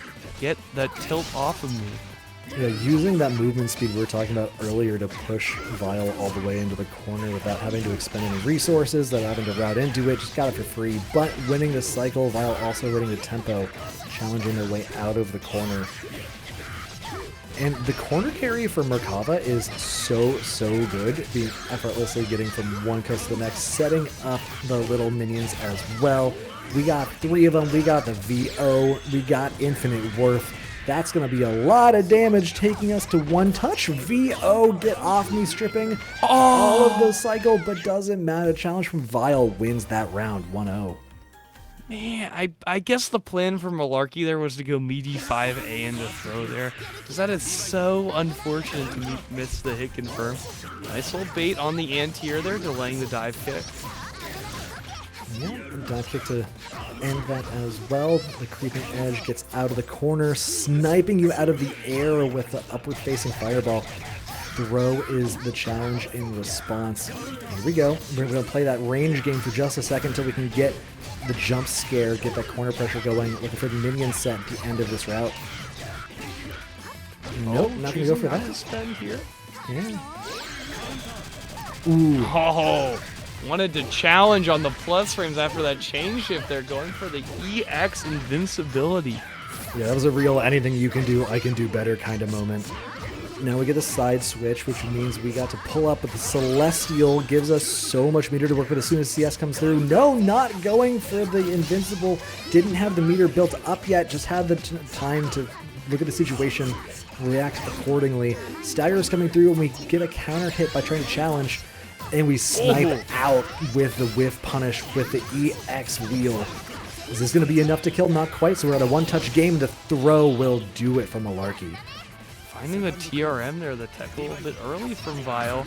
Also, Cyber Stalk successful. Looking for that most of the clips are from Vile's channel are from Strive here. Ooh, my man. So a little bit better than Valorant. Oh, the minions coming through, gonna make it happen for Vile. Working on a perfect here. Baits out the DP, has the grid, has the cycle to put behind this. Gonna have a whole bunch of meter to dump into this should they want to after it comes through from the cycle. Going into the Infinite Worth, that seems like a bit of an overspend, but that's all right. Definitely want to go ahead and secure the round, even if it could have been secured in other ways. Why risk it, right? Just go for your set point. I think the only objection I would have to that is just how big the life lead was for Vile. Definitely if you're 1 or 2 hits away, securing the round is definitely the better decision, but Vile had a lot of kind of situations to play with there. But, can't regret your choices when you are getting harassed in the corner here. Yeah, certainly doesn't have time to think that over again. Barely has time to breathe. All of this stagger pressure coming through from Malarky. Baits out the DP. Just goes for the throw in response. Cycle in favor of Malarky only barely, but has the life lead. Going to be narrow after this conversion, but still going to be there. CS DP. Whoa! Oh, you'll love it. ADP into the quick EX dive kick there. 3K tech back and mashing on +8. Vile trying to take their turn back in a big way there, but Malarky checking it with the 5B. You know, I do love me some bold mashes, but perhaps tactically bold next time. Going into game 3 here. Vile relying a lot more on the fly at the beginning of this round than they have in the set so far, but Malarky undeterred, winning the situation, winning the cycle. Creeping Edge is challenged as well, and we get the DP into the dive kick, cancel the CS for the conversion. Good stuff here. Nanase prevailing indeed, October. Grid secured there. I like slowing down the game once you were close to winning the cycle just to make sure nothing crazy happens there. Green Shield goes unpunished. Yep, Green Shield again. Throw is teched. Looking for staggers. The grid break on the overhead for Vile. What's this going to look like? The A+B ender looking for the grid. Looking for the hard knockdown. We're going CS into EX, and we're just mashing after our EX is blocked. I love it. A little too spaced out there for throw to punish. Nice little strip here, but can't win the cycle even with all that forward momentum. But it does not matter. That is a full stick of butter spent for Malarky on the Veil off. Now at a pretty big meter disadvantage as we enter set point now for Malarky. Yeah, and the grid is pretty even so far on this first interaction. Damage coming through from Malarky, though. The concentrate steals the grid out at the last second, and the 2A stagger opens Vile up yet again. Not a lot of grid to work with for CS. The VO is baited, blocked, and punished. We're going to need one more interaction after this. I think we have 200 put behind it. Yeah, could definitely just go for a disc or these plus frames off the EX Tornado as well. Goes for it once again, just trying to burn the Veil off time, but so close to Celestial now for Vile. Huge, and gets the side switch off of it as well.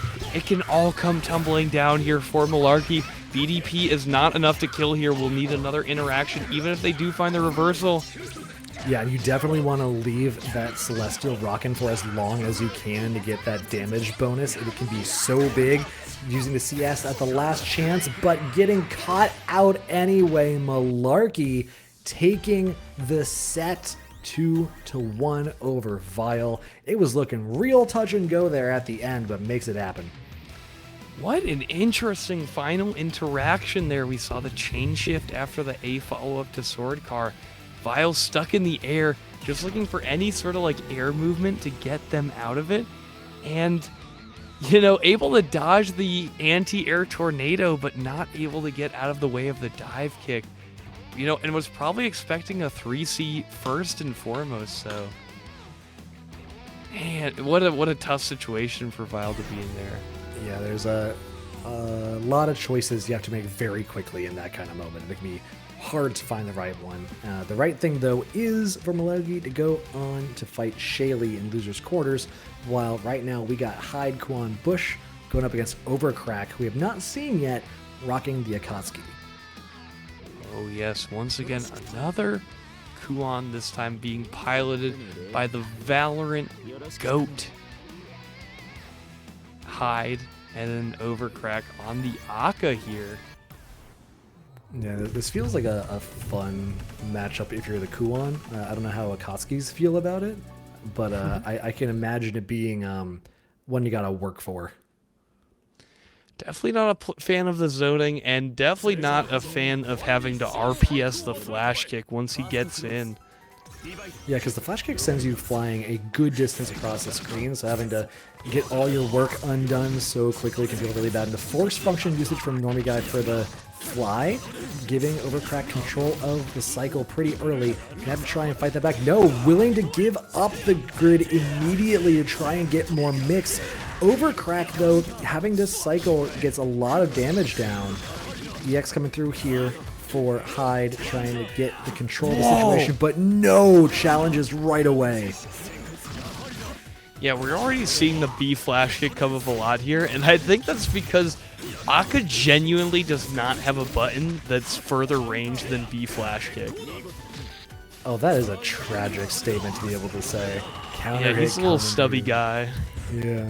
But when he's in, and when he hits hard. So we're going to see if he can make that happen in this game. Hyde doing a great job keeping the pressure going, not letting Overcrack breathe the DP challenge. I like that choice. Infinite worth immediately? All right, I see you. Yeah, the classic B Tatsu into infinite. We're attacking on over 4,000 damage here. Now no meter in the bank can leverage this chain shift, but Overcrack in a very tough situation here in the corner. Yeah, we've seen this in the last game as well. There's not a ton of tools that you have, but the parry is definitely one of them. Concentrate to try and get that cycle in your favor as well. Just barely wins it, but at what cost? The wheel comes down. Oh, he dropped though. And the parry did get punished. Actually, with parry here, I think A is enough with the EX fireballs. It will be close. Goes for the EX Tatsu instead, and it will kill.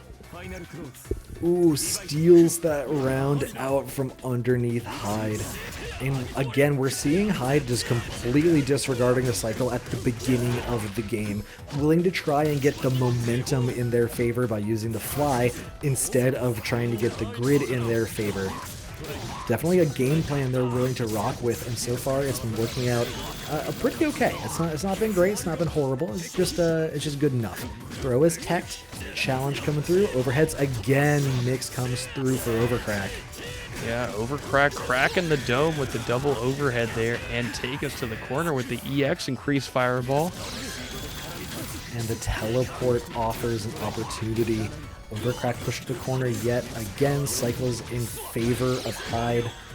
Ooh, punish this just with a throw. We probably could have gotten a little more than that, but that's all right. We just need to win one more situation. The fly overhead is blocked, and we are really, really trying to dig in here as Overcrack. Okay, oh, big meter. No, got the Celestial, but no meter from it. Also, you lose. Overcrack, my goodness. All right, going down a game here against Hyde. Yeah, Overcrack was just put in a really tough position there. The options Hyde has to present can be really, really quick velocity there, and winning the grid is only as important as your opportunities to make use of the win. So that was just a trade Hyde was willing to make, and this trade, the damage for the cycle, not what he has to make this time, just winning the cycle outright on this first interaction in the second game.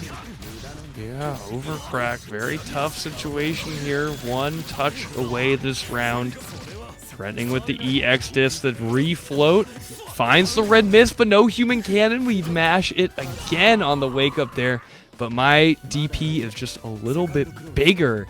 Here, Hyde gonna take the first round. Now it's set point. Yeah, 3 in a row for Hyde. EX into EX here for Overcrack, trying to get as much as they can out of each interaction. Whiffs the meaty. We're just whiffing in front of each other's faces right now. Spends the EX fireballs to lock you down. Wins the cycle. Spends the CS to get the meter in the back pocket, but hasn't really converted off of anything. That's a pretty huge drop from Overcrack as well. I'm pretty sure that may have been able to take the round with a little bit of resources. Counter hit Chinbuster is such a good starter. Human cannon not going to work out here. Needs at least one more interaction after this. Going to try and eke out as much as we can. First, though, 3.8k. One more of those good guys, and this will be a 2-0 for Hyde. Oh, good, I didn't curse it. Nice little confirm off of the air needle there. I was not aware of Kuon's game, but being able to pick up off of basically any projectile hit is in the character description. Hyde gonna take that. Okay, definitely one of those, I want to call it unique strengths, but like fundamental strengths of Kuon over there, being able to convert off of so many hits so reliably for both good, like favorable knockdowns or corner carry or both is such a strong characteristic to have in the character you're trying to play. That'll get us into our losers quarterfinals. We got Shaly and Malarky, and then we got Blue Reverb and Hyde Kuon Bush for the Kuon Mirror. What a top 5, folks. 3 Kuons, 2 Nanases, and a Landrekia. You love to see it. Character diversity is, you know what? It's fine. We're leaving character diversity back at Combo Breaker. This is a weekly. It's all good. Yeah, bringing out those dominant characters that have shown themselves in UNI2. Our players are gunning for the win here. You know, it's just like with Shaly. No more Seth. I'm tired having to struggle. We're going big Kuon, baby. You know what? I'm tired of struggling to fill up this Matcherino's codes to be claimed. We only got, what, like 20 left? Something like that last I was looking. Let's get up there. Let's get that Matcherino in the chat. Thank you so much, mods. Love you eternally. Everyone, we got, who was it? CG pulling up in like 2 seconds, hitting the codes. You kidding me? Everyone else, we can follow that example, right? 18 left, that's it? All right, I want to see that down to... let's say 12. I want to see at least 6 claimed before this set is over. Think we can do that, chat? Thank you. Let's go. Shaly and Malarky getting into it. That fly giving up so much grid over to Malarky early on. Same kind of thing we were seeing in the last set, Malarky versus Vile. Oh yeah, Malarky was looking so excellent with the EX sword cars. Really able to threaten these laser distances here. Sneaking past the trade is so unfortunate. Malarky could have really gotten a grip with the projectile coming to follow up. Ooh, grid break after the CS escape from the corner. Run up throw again after locking you in place with the wheel. Do it again. We're just tossing you around all day. Teleport to the other side, get the launch. We got 200 behind this. We got the cycle in our favor as well. Probably don't even need to spend this. No, the CS will refund a little bit of the meter we spend carrying over a bar and a half. We're feeling good as for Shaly. Such good instincts there from Shaly. Knew that Malarky wanted to just hold down back during the grid break. You know, no access to assault, can't really move like she wants to, and just going in for the throw, knowing that the defensive angle is what Malarky was looking for. Yeah, get the hard knockdown as well. That game plan that we see coming out from Shaly time and time again. One of those cornerstone benefits of playing Kuon. Push you into the corner, spend 100 on the wheels, throw a second wheel down as well. What's Malarky do here, Deadward? Die, I guess?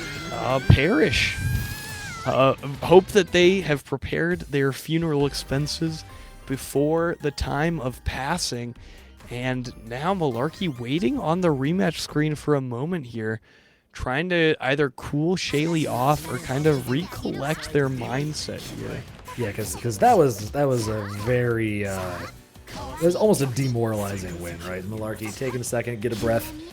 Not a bad idea at all. But Shaly trying to keep the pressure going from round start. His conversions, like you were talking about before, are so consistent for this character. Oh, look at that mix going up, down, all around. Opposite side, high for the convert to carry all the way into the other corner. I think Malarky's got to cool it down a little bit, just caught running into all these projectiles, and another perfect here for Shaly. I think Malarky's just got to, you know, pretend like they're going to run in a little bit more, because they have just been falling into every projectile, now falling into every throw. Yeah, Shaly perfectly happy to punish on that do the run EX. Yep, a punish indeed. The teleport, other side, overhead. Man, Shaly is just running circles around Malarky. Another throw coming through? No, we're going overhead. That wasn't a perfect, but it might as well have for been. chip damage. Yeah, that was... Oh my gosh. All right, Shaly locking in all of a sudden there. Yeah, it turns out every now and again, this game is a killing game. That was the fastest set we've had by a lot. Not even close. It's looking like my ranked matches. You can guess which side of them I'm usually on. But that means Shaly is going to be moving on into the losers semis, waiting on the winner of Blue Reverb and Hyde Kuon Bush to see who we're going up against. But you know what that does mean? We're guaranteed a second Kuon mirror after this. We're going to do 2 Kuon mirrors in a row. Oh my gosh.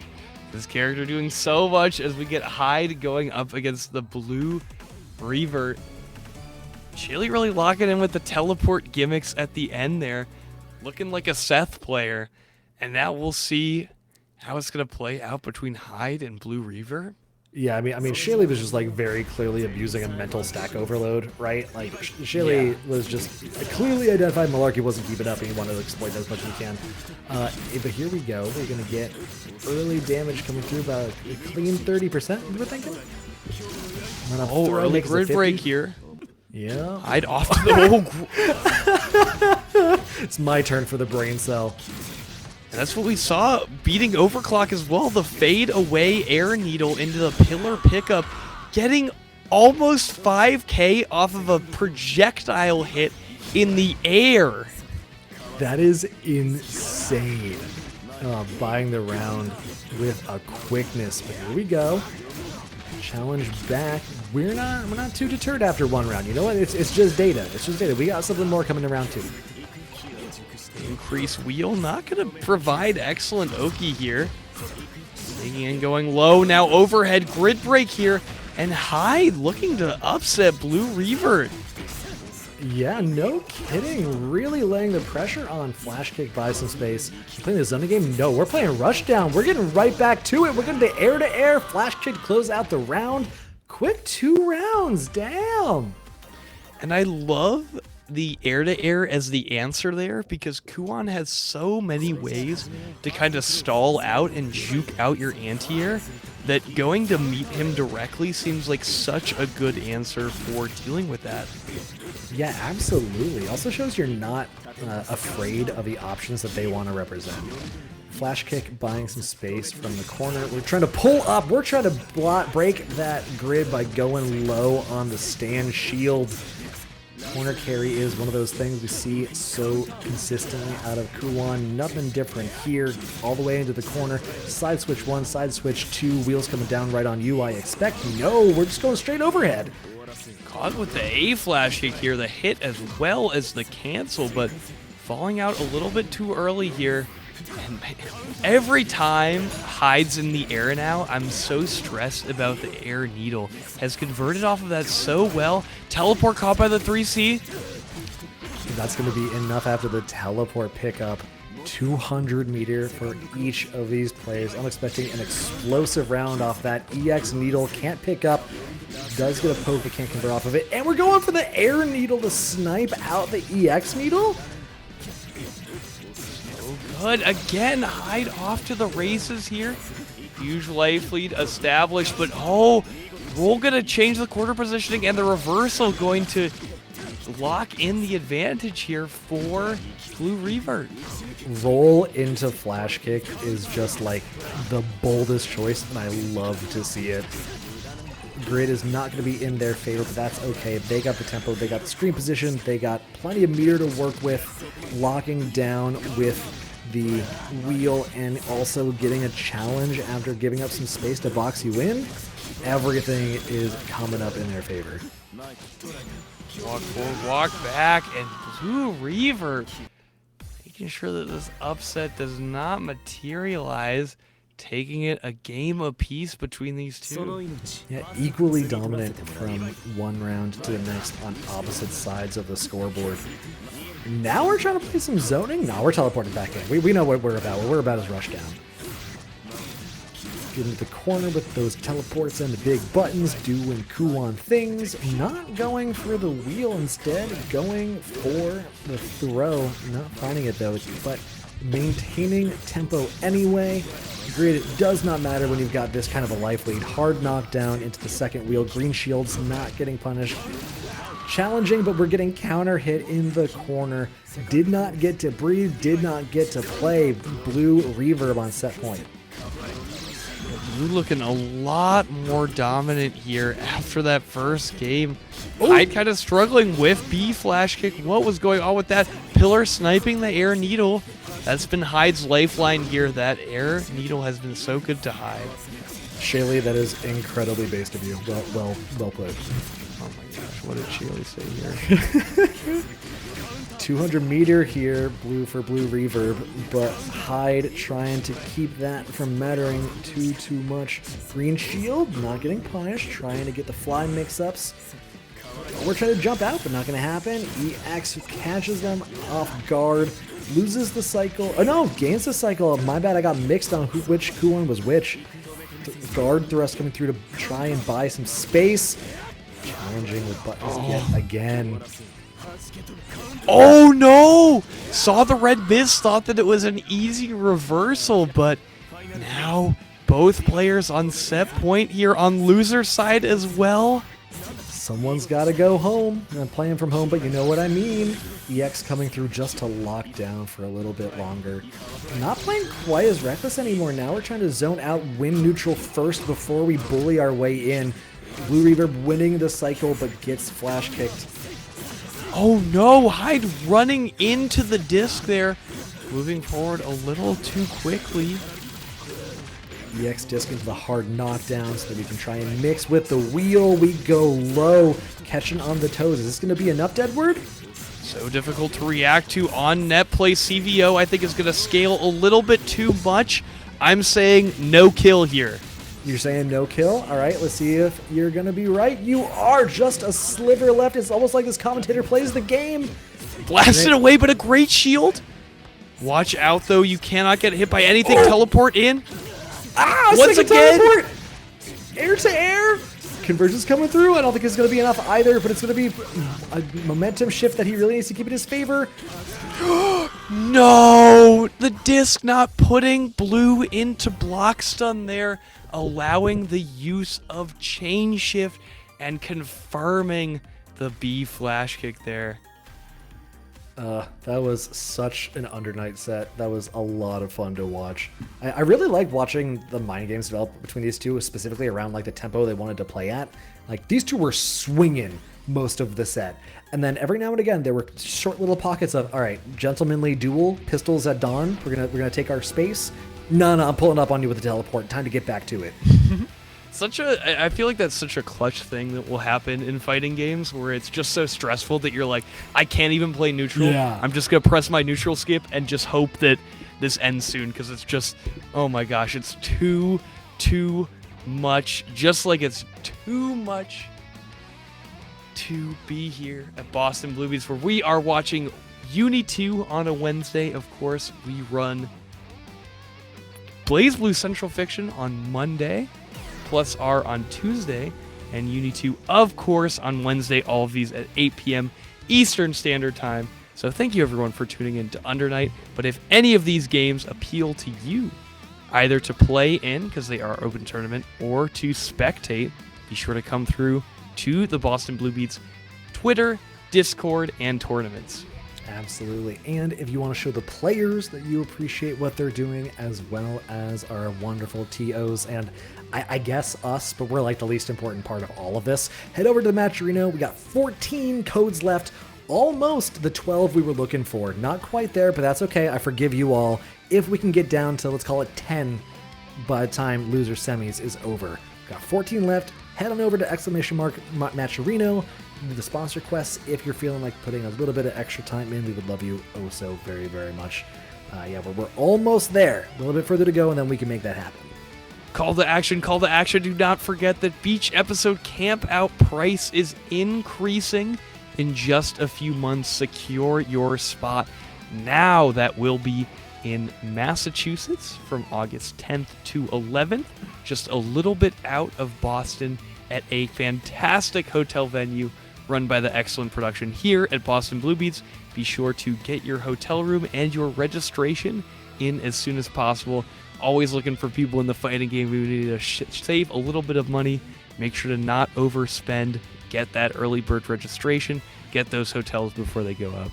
But Deadward, I hear some listeners say, I am but a new player. Fighting games are sick, but I am not yet a professional. I am not yet S+4 or whatever the best rank in this game is.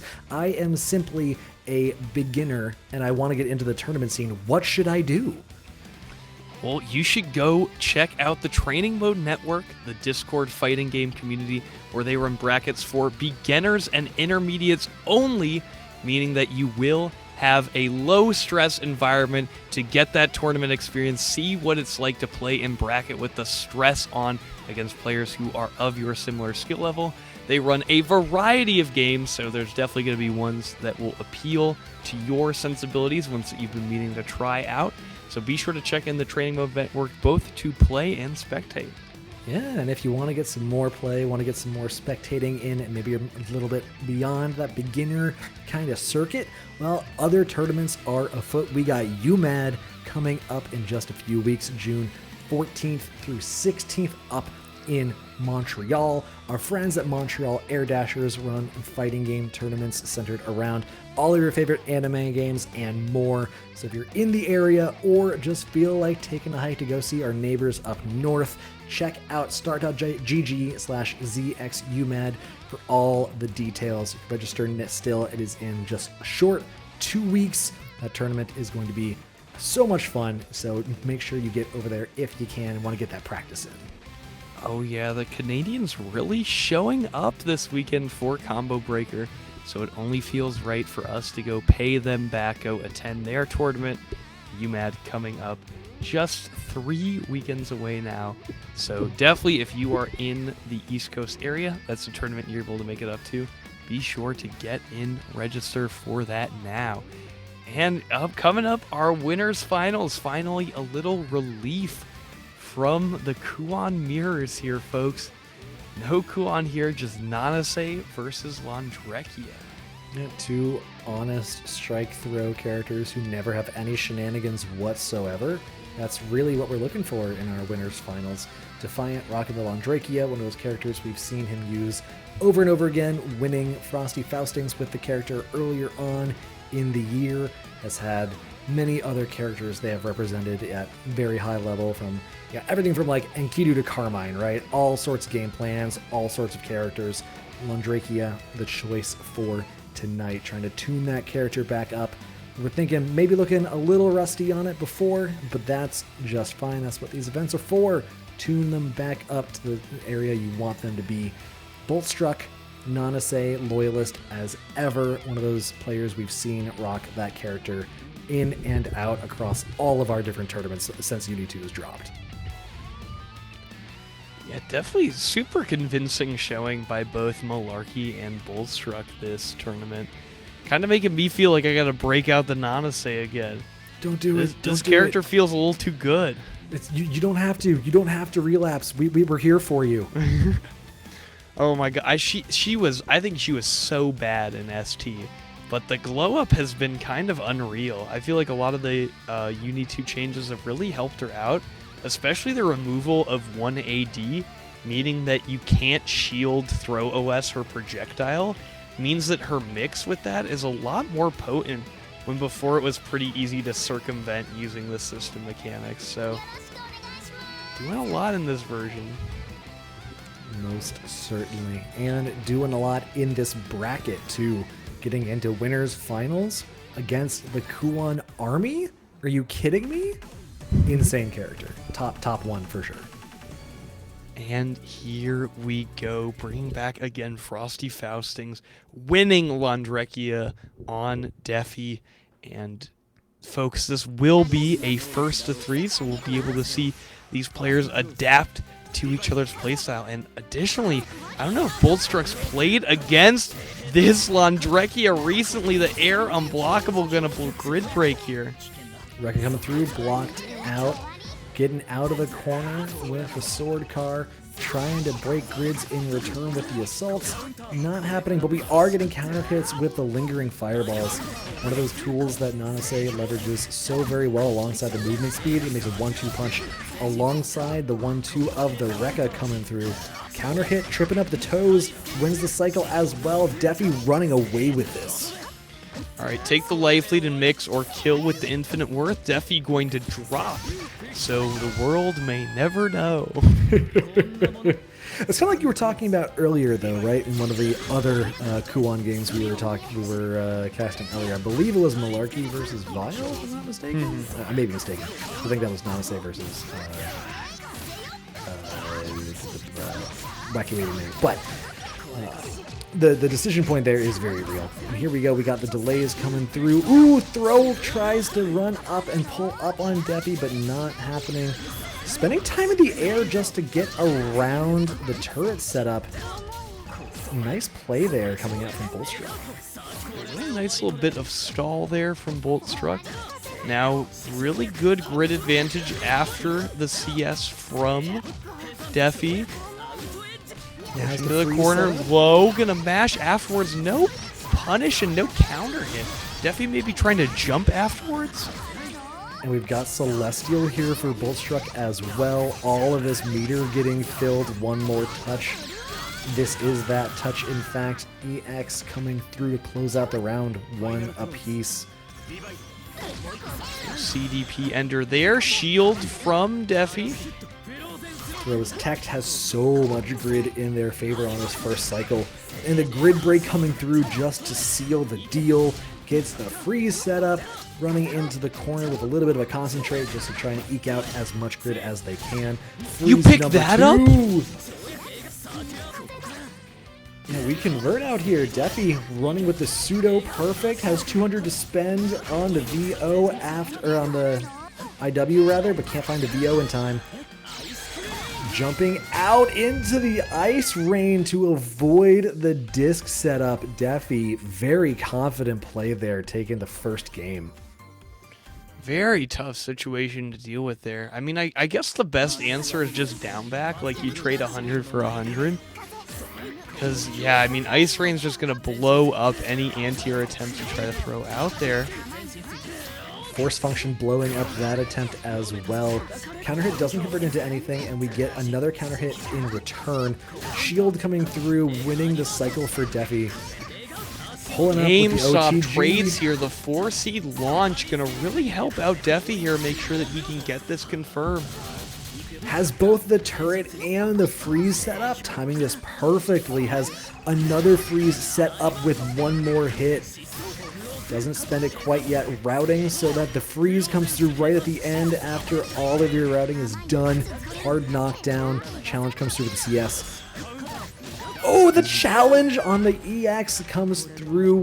The disc rather, not scaring Defiant from winning the third round in a row. Man, Defi really contesting that disc in very bold ways and never really forced to eat the whole mix-up. Never seems to take the strike throw or the dashing overhead, always trying to jump over it, and now we saw right there mash against it. Ooh, this time the EX is spent, and Boltstruck actually gets to keep the turn. How novel. 2A challenge to lock Defiant in place, but the VO comes through, trying to spend these EXs so they can lock you down in time to win the cycle back. Chasing with force functions and Rekkas, the counter hit on the ice drop while they have the cycle in tow. Look for the CS, maybe? Probably not actually. Get to run it on the next cycle instead. CVO scaling was going to be a little bit too much there. I don't think there was any way for Defiant to win off of that combo. Now put in the last hit situation, holding the disc. Next throw won't kill, so it does need a strike and the force function. Getting the knockdown here. Ooh, the fireball into the turret set. Playing mind games on the EX flash. You're expecting the second fireball to come through, but you set the turret instead. I like the way Defi played that to try and just steal a little bit more time of control, but Boltstruck closing out the round anyway. Using the air mobility to try and navigate around Defi's effective strike range here in the beginning of the next game. Okay, taking the ice, still will win the cycle regardless of the throw, but huge counter hit will not convert. I think kind of bailed out here only to be tossed out of the frying pan and into the fire as Defi picks up his excellent 5B starter. Yeah, gets out of the corner though, and has to eat this combo in response for not being able to control the corner for the next interaction. Nanase trying to keep the pressure up with the discs. Big buttons, going with the cross up, tries for the throw, but it gets backdashed. Ooh, counter hit out of the Rekka, keeping the cycle and the pressure. We sideswap an additional time, yes! Tossed into the corner here, Boltstruck trying to put a game on the board, and the dive kick will be enough. And also buffered the CS behind it just to keep the turn going in case that wasn't the kill. Man, Boltstruck playing confident, playing with all of the options covered. Trying to run up on the round start, but no, Rekka low means Defiant getting the run to the corner. One of those characteristics we love for Londrake is that corner carry. Active defense here, but getting caught by the dashing C, but not enough pickup. We punish here 4. Boltstruck will take the corner positioning as well as this nice grip of damage. The 2A mash means that there's going to be plenty more where that came from. Boltstruck trying to play a stagger game. The dive kick after the ADP. One of those things we've seen time and time again today out of the Nanase players. Not quite enough. Sets down the disc. Hesitates just long enough to throw out the throw for the win on the round. What happened there? Is force function not throw invul? Does it lose invul really fast? I'm so surprised as to that happening there. Yeah, I don't know. Mon's a Strive character. I'll have to find out later tonight when I go and check out the wiki, but until then, chain shift coming through with the turret behind it, opens up, got the ice coming through as well. 200 behind this. Don't think we need to spend any this time? Oh no, we're going to, yeah. Okay. Oh, check with the BDP, the invincibility here, and extending off the A follow-up with the EX. Sending the disc, but it's not in range. Can't keep the pressure going. The movement speed, though, does allow Boltstruck to try and keep it going. Ice Rain locking down Boltstruck for just a little bit longer. The CS with so much grid, buying back so much meter. A lot to work with here on this sequence. But the throw is teched, means Defiant gets to strike back. Yep, big grid advantage right now for Defiant. Tries to find the throw for the grid break or to reduce the grid. But Defi, excellent throw tech there. I like challenging the fireball with the fireball. Nanase wants to follow that fireball in with that movement speed, so throwing out the ice to try and act as a stop sign means you can't follow through quite as effectively, but doesn't really matter anyway because Boltstruck fought their way in, found the win. 2 rounds to 0 on that game means it is 2 games to 1 here in favor of Boltstruck. Boltstruck at advantage here, coming out ahead of Defi here.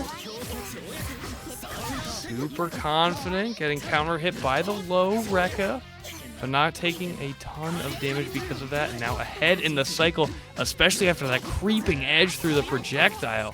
Yeah, I don't hate representing the role as an opportunity against the projectile if you're not playing for the grid for that moment anyway, but maybe a lot of them. That was like, what, 4 in a row? Yeah, oh, cycling going to Boltstruck, both of them whipping throw at each other's faces there. And the force function coming out, keeping the turn for Defiant. Oh, we're mashing. I think that's the second time Defi has found the 6-6C starter against an assault forward and has failed to convert it. I think Defi's not used to finding air hits off that attack. Yeah, that could very well be the case. It's a character we haven't seen for a little bit for Defiant. Just trying to get those chops back. EX into CS into EX to close the round out with a little bit of meter to carry over there for Defi. Winning this cycle and the interaction with the corner carry, getting the concentrate. Oh, no, going for the turret instead off that freeze. Wins the cycle anyway with a lot of grid to work with. Oh, freezes through the EX. I think that was just B sword car there. Kind of bold mash from Boltstruck, gonna get full punished here, perfect. Defi kind of clapping back quick here after seeing Boltstruck take the lead in games. Yeah, Boltstruck was ahead on the set, and Defi said, I'm taking that personally, and ties it up with a quickness. You gotta lock in.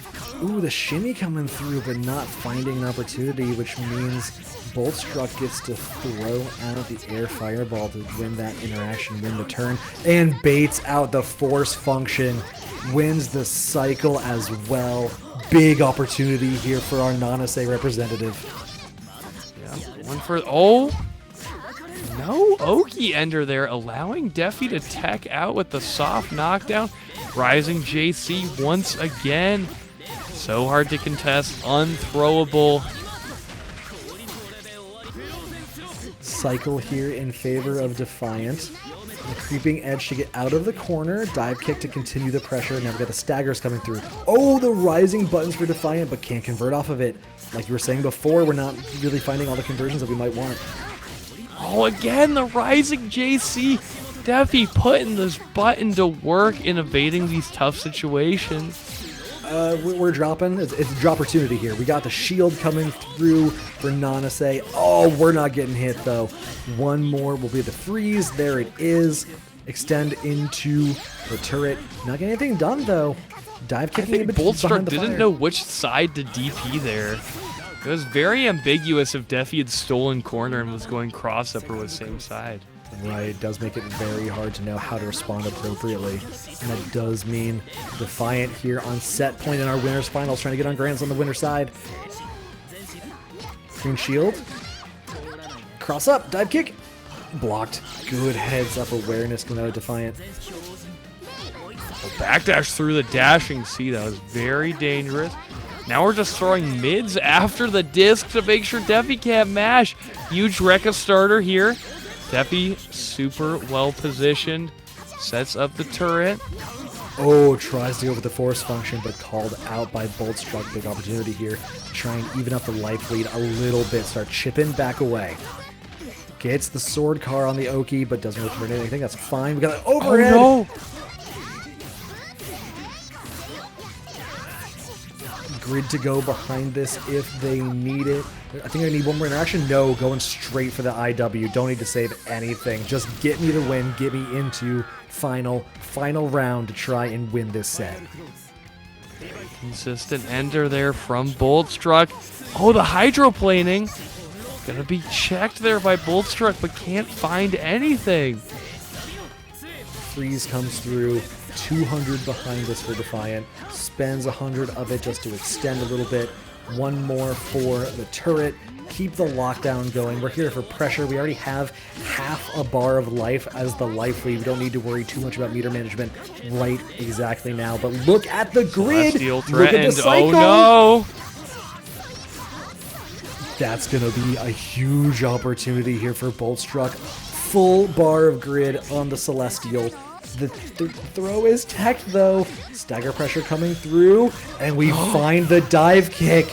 Here we go. Time to play. Time to guess. Is this going to be enough? No, we need one more interaction. Wake up CS for Defi. Goes overhead. Here comes the disc. Defi mashed again, and Boltstruck found the counter hit, but it was not enough, and the dive will be it for Boltstruck. Gonna be taking the winner's side of grand finals here. What a scrambly ending from one mash to the next, from missed confirms into confirming into grands. That was a fun set. That means we got Boltstruck as our first member in the grand finals. Defiant going to be waiting down to the losers finals to go up against the winner of our next match, Shaly and BlueReverberation, for the kuon mirror again. Coming right back at you with some more kuon action here. This is UNI2, folks. We've got Shaly versus Reverb coming up next. Gonna be a good time. You know what else is a good time? Checking in on our Majorino. How we doing, folks? Where we at on that one? Let me see. Let's pull this up real quick. Am I gonna be excited or disappointed? We got 11 left. Okay. We got 3 sets left. 11 codes. That's 4 codes per set. We can absolutely do that, chat. Exclamation mark Majorino. Make that happen if you want to make my day. And these players' days. We got to get them paid, right? They're not going to compete for nothing. Big Shaly helping out the Majorino with the code redeem. Getting into it on stream right now, going up against BlueReverberation. Back to first to 2 here, folks. Absolutely. And back to the kuon, as you said. This time we're playing a little more conservative, a little more of the range game, going for the needles, going for the flash kick, and we're trying to pull up now. Dash in, needle for needle here. Ooh, converts off the challenge, and we're getting the teleports for the side switch. That's okay, you got the positioning, that's the important part. Throw is teched again. Green shield's coming out. A lot of green shields coming out. Ooh, whoa! EX wheel, what a challenge! Yeah, big A flash kick into the EX there. Oh my, what a war there, eventually being won by the person with the most resources. And now the toss into the corner. This could be huge for BlueReverb, especially after the flash kick bait. Is this going to be the combo we've been waiting for? 180 to spend here, not quite enough. Pulling in with a 3C. There it is. That's going to be finding the stagger there with the A buttons. BlueReverb going to take our first round here. Now we're back to the ranged game. Going to be here for a while. No, run up throw. That movement speed coming out from kuon can be so deceptive. You're not expecting someone who's playing from that far range to pull up so quickly. Yeah, run speed, definitely nothing to sneeze at from kuon.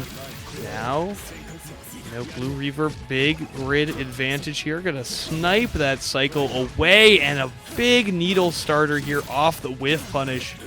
Yeah, and that was such a small little choice there that you mentioned, stealing away the grid just by running forward.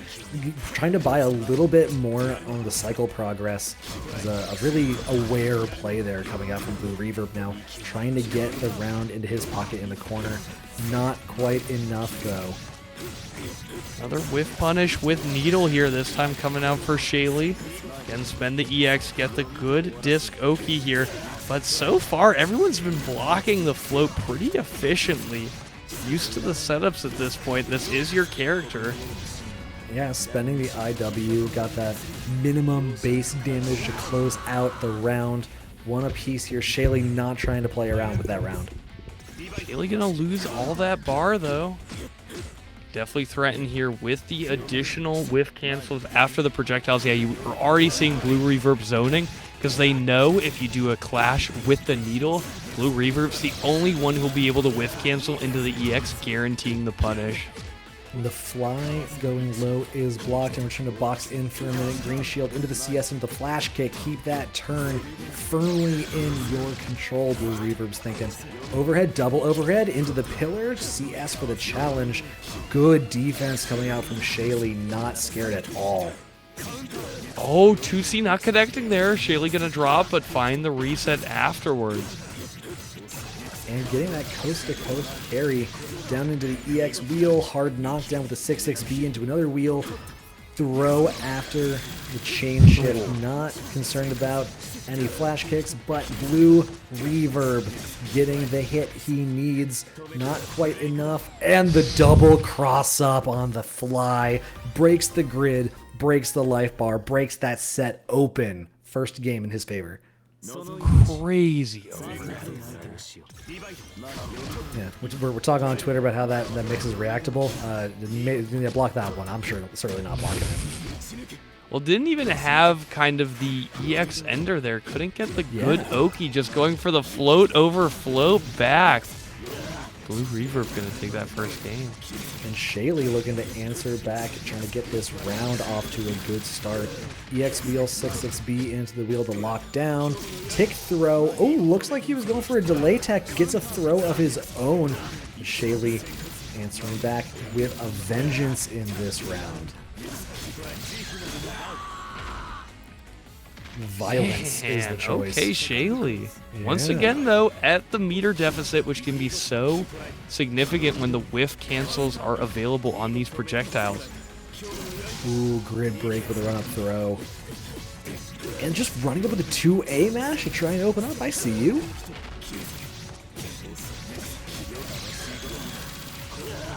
Okay, good ender here. Pushed into the EX. Can't find anything. CS into the throw, getting tech. Look at the cycle, though. We're working on Celestial. There it is for Blue Reverb. Sniping out. Not able to pick up off of the EX laser, though. And Shaly gonna take game 2 regardless. Doesn't matter how much meter you have, how much grid you have. We're going to a game 3.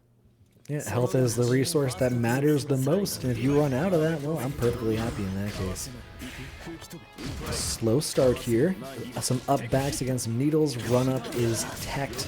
Here we go. Got the wheel into the fly combos for the carry into the corner with the 6-6B. No, we're going for the pillar instead. Wins the cycle along the way. 2A connects but does not confirm. A little too far for the next button to hit. Oh, Shaly gonna give up a little space here, but keeping the quarter positioning. Ooh. Excellent match on the teleport. Yeah, absolutely. Saw the teleport coming from across the screen, running you into the EX wheel so that you get caught for a grid break. One more touch here will pull it off for Shaly, but in the meantime, Blue Reverb's the one owning the corner. Able to take the space there after the knockdown, trying to retreat though, not timing that backdash perfectly. Shaly get a defeat with the Needle. Yeah, and that's going to go to set point for Shaly off the back of that Needle. 3C is backdash, trying to catch out the toes with the toes. The EX pillar catching out from the further distance instead. Cycle goes over to Blue Reverb for the first cycle on this round. Assault, not going to find anything a little bit out of range, and also just, you know, blocking is generally a good thing. Air Needle not landing either, but the Needle neutral instead does. Just showing, you know, why the EX is so important to have in the zoning war. Really just winning it there from Blue Reverb, sneaking in with the low off of the glide there. And now going into our final round of this set. And off the back of a pseudo-perfect as well. Blue Reverb has that momentum, has that mental edge, but Shaly pulling up confidently at round start. Doesn't quite have the cycle because they used a lot of the force function fly in order to get that opening. Oh, but gets a grid break just at the last moment! That would have been such a good cycle win, but the grid break early on the creeping edge. Resources are enough for Shaly to get that pseudo-perfect after blocking the flash kick and take it over BlueRever in the first to 2.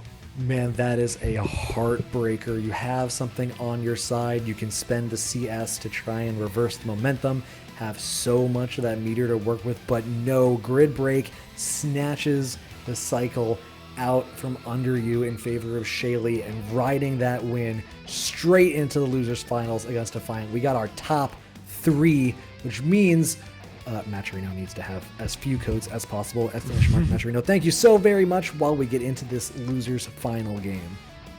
The Matcherino is set, folks. Definitely get those codes in, especially if you're like Shaly and you haven't gotten that code in. I'm joking, Shaly got his in very recently though. Kind of waited until he was just on the cups of top 3 and was like, eh.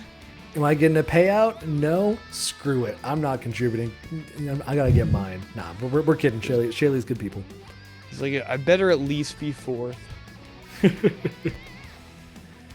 Alright, player, good to go. Yep, Defi readying up here. Yeah, absolutely. This has been a quick night. Everyone eager to get their matches going. Eager to prove themselves up against their opponent. Landrakia, Kuon, Shaly, Defiant, losers finals. Trying to get either the run back or a shot at Boltstruck. Gonna be a good time. Oh, actually, it's a run back for both of them. Boltstruck took out both Defiant and Shaly so far. So it's easy when you're on top. A huge grid break here at the start for Defiant. Off to the races here. This is a killing game, but we're also running first to 3 in this losers finals, so it will be time. You know, even if you get punched in the face one round, you have more to go. Which is kind of important because Shaly's kind of getting punched in the face this round. 200 just goes straight into the infinite worth. Get that minimum damage unscaled for Defiant, win the round. I love that choice to close it out. Your opponent only has 1 bar and you have another round to work with. You're not going into a 3rd round. That feels like a perfectly fine choice. Yeah, and having a meter deficit in under night 2 is a very temporary issue to have. Absolutely. You gain meters so quickly, especially if you have an early cycle win like Defi just got here.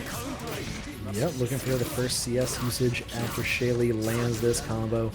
Looking at the cycle going in Shaly's favor, however. Are we going to have time for the CS? No, not quite. I mean, Shaly gets to keep the meter advantage going. Now it's about even instead of in Defiant's favor.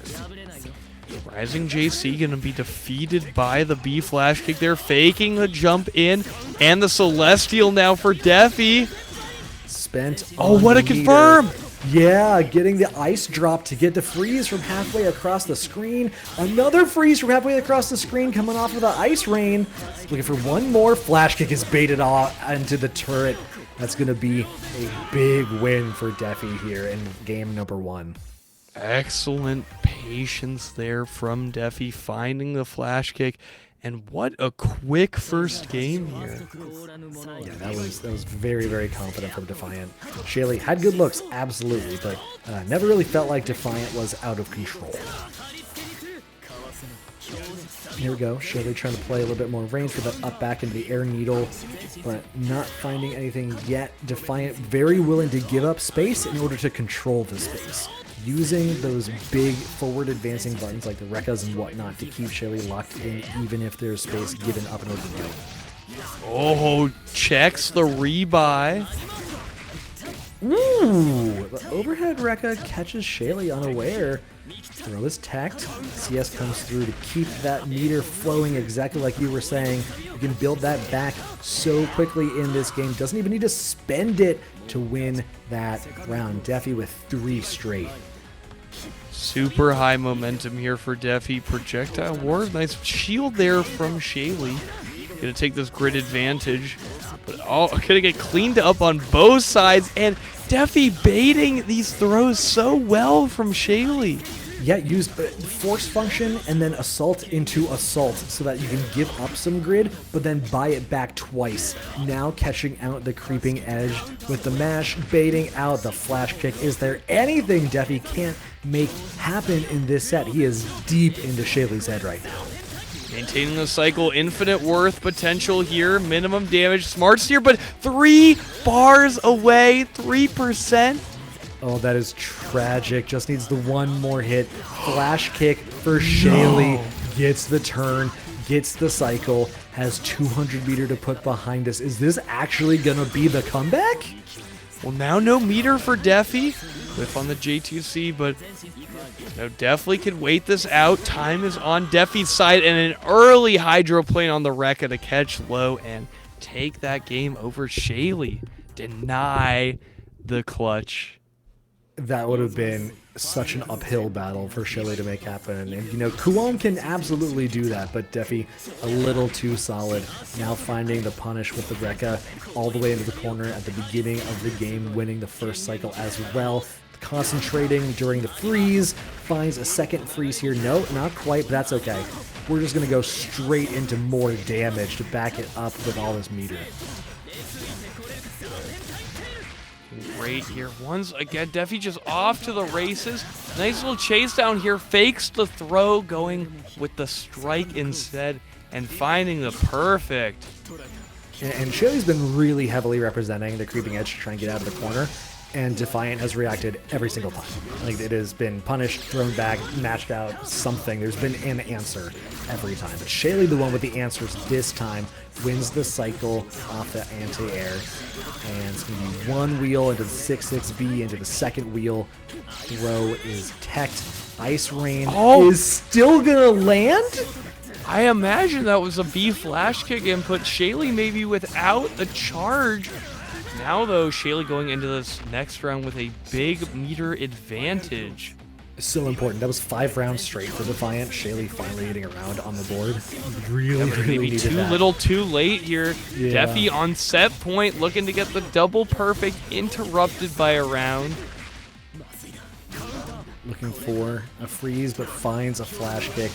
Run-up throw for Shaly, keeping momentum. Use that run-up throw to steal the grid cycle away from Defiant there. 200 meter now, 100% for Defiant. CS into the pillar, gets a pickup. Looking for a side switch? No, we're just going to keep going for the corner carry. All right, Shaly really wants to get a game on the board here. Going low. This will not be it. Change shift spent, and the...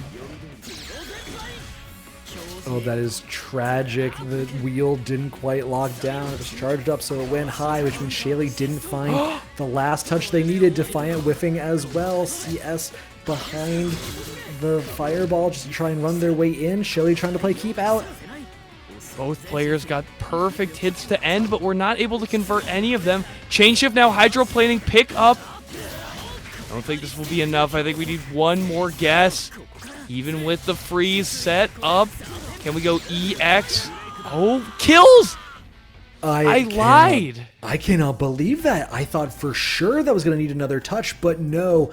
Defiant 3-0 over Shaly, dominating fashion. Shaly got 1 round over 3 games. That is insane. So dominant here from Defi, figuring it out, and now we're going to get the run back with Boltstruck here. Yeah, it's going to be another 1st to 3 for our grand finals. Shaly going out in 3rd against Boltstruck and Defiant, 2 very strong opponents, going up with a character that is still relatively new to Shaly from my understanding from moving over from the Seth. So good practice, good results for today. Shaly can definitely go home high. Excellent performance here, you know, Shaly the top of all the kuons. Yeah, that's true. That's true. There were a lot to work through. He came out on top of a pile of his character. Oh, yeah. Many will enter, but only one will leave, and that is Shaly, who, you know, will leave our tournament here after a fantastic run because we got the run back for Defi versus Boltstruck here coming in for grand finals. And you know what that means? It's your last chance to hit up the Matcherino to try and get those codes flamed. This is going to be the last set or two of the day, depending on if we get the reset. We go Boltstruck, whiffing a throw early on, but that's okay. Finding the second throw. Trying to hold down Defi in place with the fireballs. Finds the dive kick after that one. Oh, we're dropping combos, though. Try again. Nice pick up here. Even with the cancel into 2-1-4A, still able to keep it going. Nice damage there for Boltstruck. Yeah, and we see one of the strengths of Landrakia's force function there. It's invulnerable on both sides without being a directional input. So it's a really good answer to when Nanase is trying to do shenanigans with cross-ups with the dive kick. Oh yeah, oh no. Yeah, wasn't quite able to find it. Was looking for the freeze, saw the green shield during the chain shift. The throw gets the grid break, and we get the freeze catching out the backdash with the ice ball. Looking very there was strong no here in this confirm round. there. Needs Oh no, built the bar. This is definitely dead, but will you need it? Hydroplaning will not be enough, but the following B Rekka will kill. Yeah, first round in this series of sets going over to Defiant. And Boltstruck going for the run under, trying to get the come down button to land. Can't quite find it. Defiant going for the overhead JC, I think it is. Getting the Rekka corner carry and winning the grid cycle. Roll position here. Great tech there from Boltstruck and tossed into the corner, reversing this stage positioning. This should be an easy cross. No, wait, never mind. Landrakia just goes coast to coast every time. Yeah, so strong, that tool set, being able to do that so consistently. DP comes through, does land, has to spend 100 on the EX disc just to keep safe when it's blocked, but Defiant finding the last hit that he needs. Oh, no, we're dropping. Yeah, Boltstruck likes to challenge pretty consistently after the hydroplaning. And I feel like caught by the follow-up Rekka pretty often here. Yeah, gonna have to keep an eye out on how that habit develops over the course of the set. Defiant 1-0, of course, starting us off. Rekka not getting punished. We're going to the air yet again. One of those things that Nanase is so like to do. Queen of the air in this game for sure. Finds the fireball out of the air to buy that turn. And the grid as well. This is a way of implementing the disc into the combo there. Finds the green grid break here in the corner for Boltstruck. Definitely where you want to be. Yeah, wins that cycle handily thanks to that grid break. And the force function invulnerability comes through, but doesn't take the turn after. Boltstruck trying to run this as far as he can. Keeping the corner, setting the disc down. Oh, whiffing the throw. Lucky not to get punished yet. Oh, excellent choice there. Nanase's BDP can be a little bit bad in the horizontal direction, so she will sometimes need to spend that EX just to get the range. And the freeze coming through for Defiant, that range of corner carry, so strong yet again. Green shield doesn't get punished. Green shield again. Stagger timers are coming through. We're bobbing and weaving, playing hit and run in the corner. Corner gets stolen, corner gets given back. Rain to keep you in the corner. We're going for dive kick to try and steal turns, and the force function yet again. Okay, excellent little mash here from Defi. Oh no, Rekka going the wrong direction there, but the ice rain will seal that round up. Will Defi keep this momentum, or will Boltstruck finally get rid of that 4-game win streak on the top right of our screen? Oh, that is way too many games for one person to have in bracket running in their favor. Corner carry all the way into the corner. Ooh, finds the button just to check the approach. Again, but gets caught out by the fireball coming through. This will be the routing Boltstruck is here. on right now, has to deal with Wake Up CS. Cycle is almost over though. Yep, CS comes through just like you were looking for. Cycle goes in favor of the Nanase. Not Gets quite the been anti-air, able but to was get- expecting counter hit. not going to be able to get the confirm off of it. Just trying to poke out here, keep you in the corner, look for the freeze if we can find it with the next skill. There it is with the Ice Rain. Out of the skies rains death for Boltstruck. If this can be enough damage off the next touch, there it is. Defiant 2-0, taking that win streak to 5 games. Defi was really like, oh, my neutral skip plus on block EX is a little bit better than yours, I have to say. Terrifying. Taking a second is Boltstruck recomposing, trying to figure out where the next place to go in this set is. What are the adaptations? What are the patterns we're noticing? What I'm noticing is we're really fond of setting up these crystals, trying to get that freeze going in the corner. There it is, routing into it so you can get the cycle in the first one for this game. This is really looking like Frosty Fausting's champion Lundrekia here. He's doing so much. Every single time could block on the overhead from Boltstruck, and that'll actually give them the opportunity to scramble out, swap up the corner positioning, and win the cycle here. And win it handily, too. That's a lot of meter to buy yourself. I love the VO to try and just get some space back, see if you can get anything going. Can't quite in that timing. Does win the cycle, though, and finds the hit with the Rekka.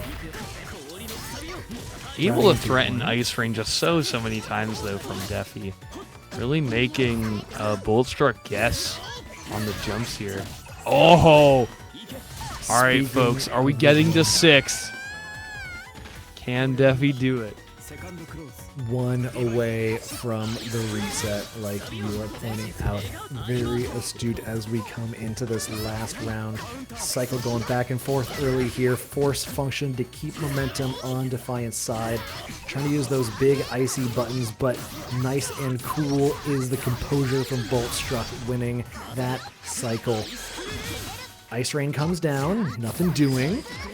We got the AB ender? Okay, going for the chain shift, keep the meter in our favor. Staggers are coming through. The crossover does not come through, and we challenge. We get conversions. We go for the EX. Got the disc coming down. Creeping Edge is called out. That's going to be Boltstruck staying alive here. Through either shields or movement now, Boltstruck is dealing with the rising JC that Defi seems to have been absolutely abusing. EX starter here for Boltstruck, taking an early corner positioning and grid lead. And positional lead to go alongside all of that, winning this cycle as well. Needs just one more touch after this throw.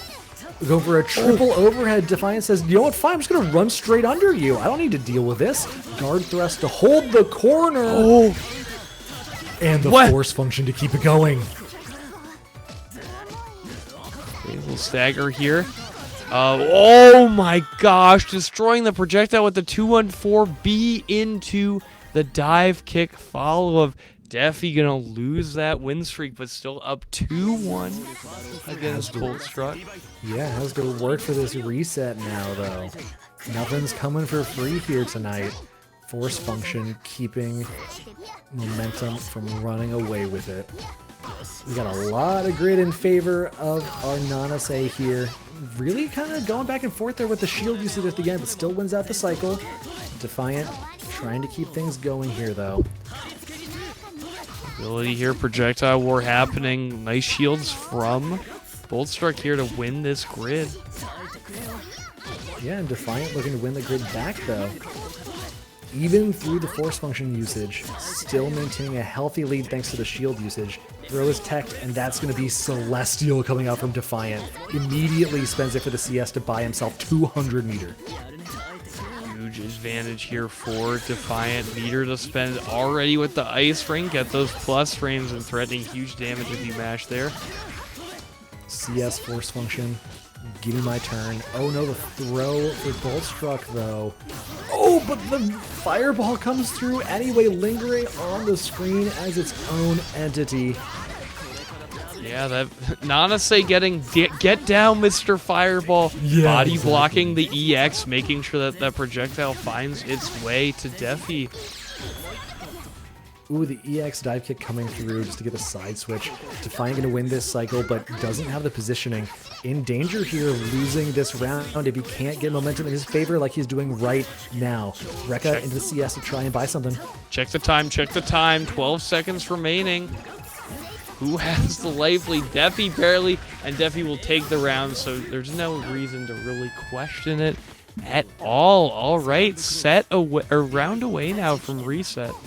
Yeah, very patient there at the end, even as time is wearing down, knowing I just need to find my neutral, I need to find my patience so that I can find my win. Boltstruck, however, again unafraid, does challenge the creeping edge, but not quite in time. Veil off comes through. Ice Rain 1, Ice Rain 2, keep you locked down. Creeping edge to get out of the corner. Rekka's coming through, side switch. Good defense coming out of Boltstruck. They can't keep defending forever. Yeah, needs that cycle win, which Boltstruck will get. It's a little dicey there with Defi getting a throw so close to the end there, but the ADP is kept safe with the meter spend. Yeah, and the force function keeps Defiant safe from the counterattack.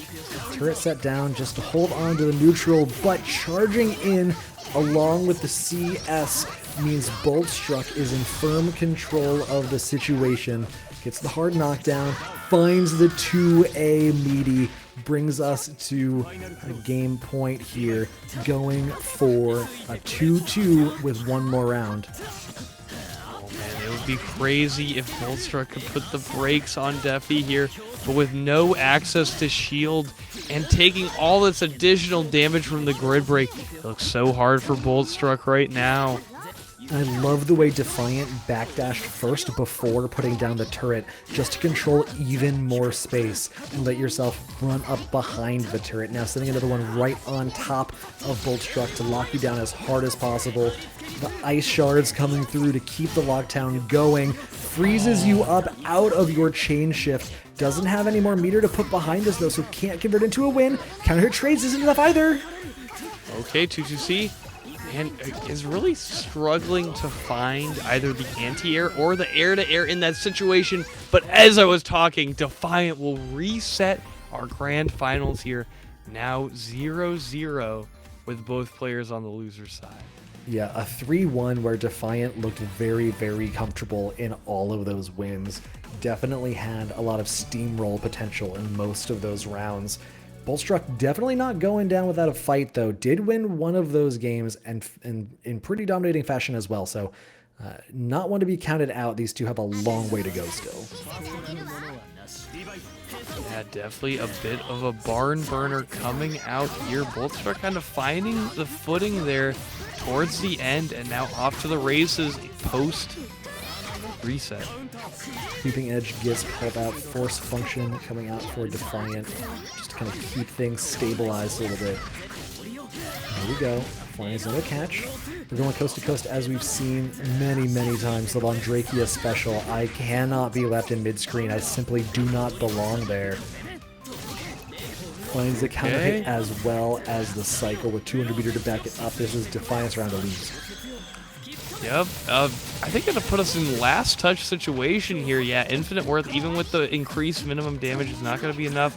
Really threatening with the strike throw here. Whips the throw right in your face, and the Rekka will be enough for and those are really, really heads up IW too, because they had the cycle still to chain shift afterwards to buy back half of that meter expenditure. So really efficient game plan there for Defiant.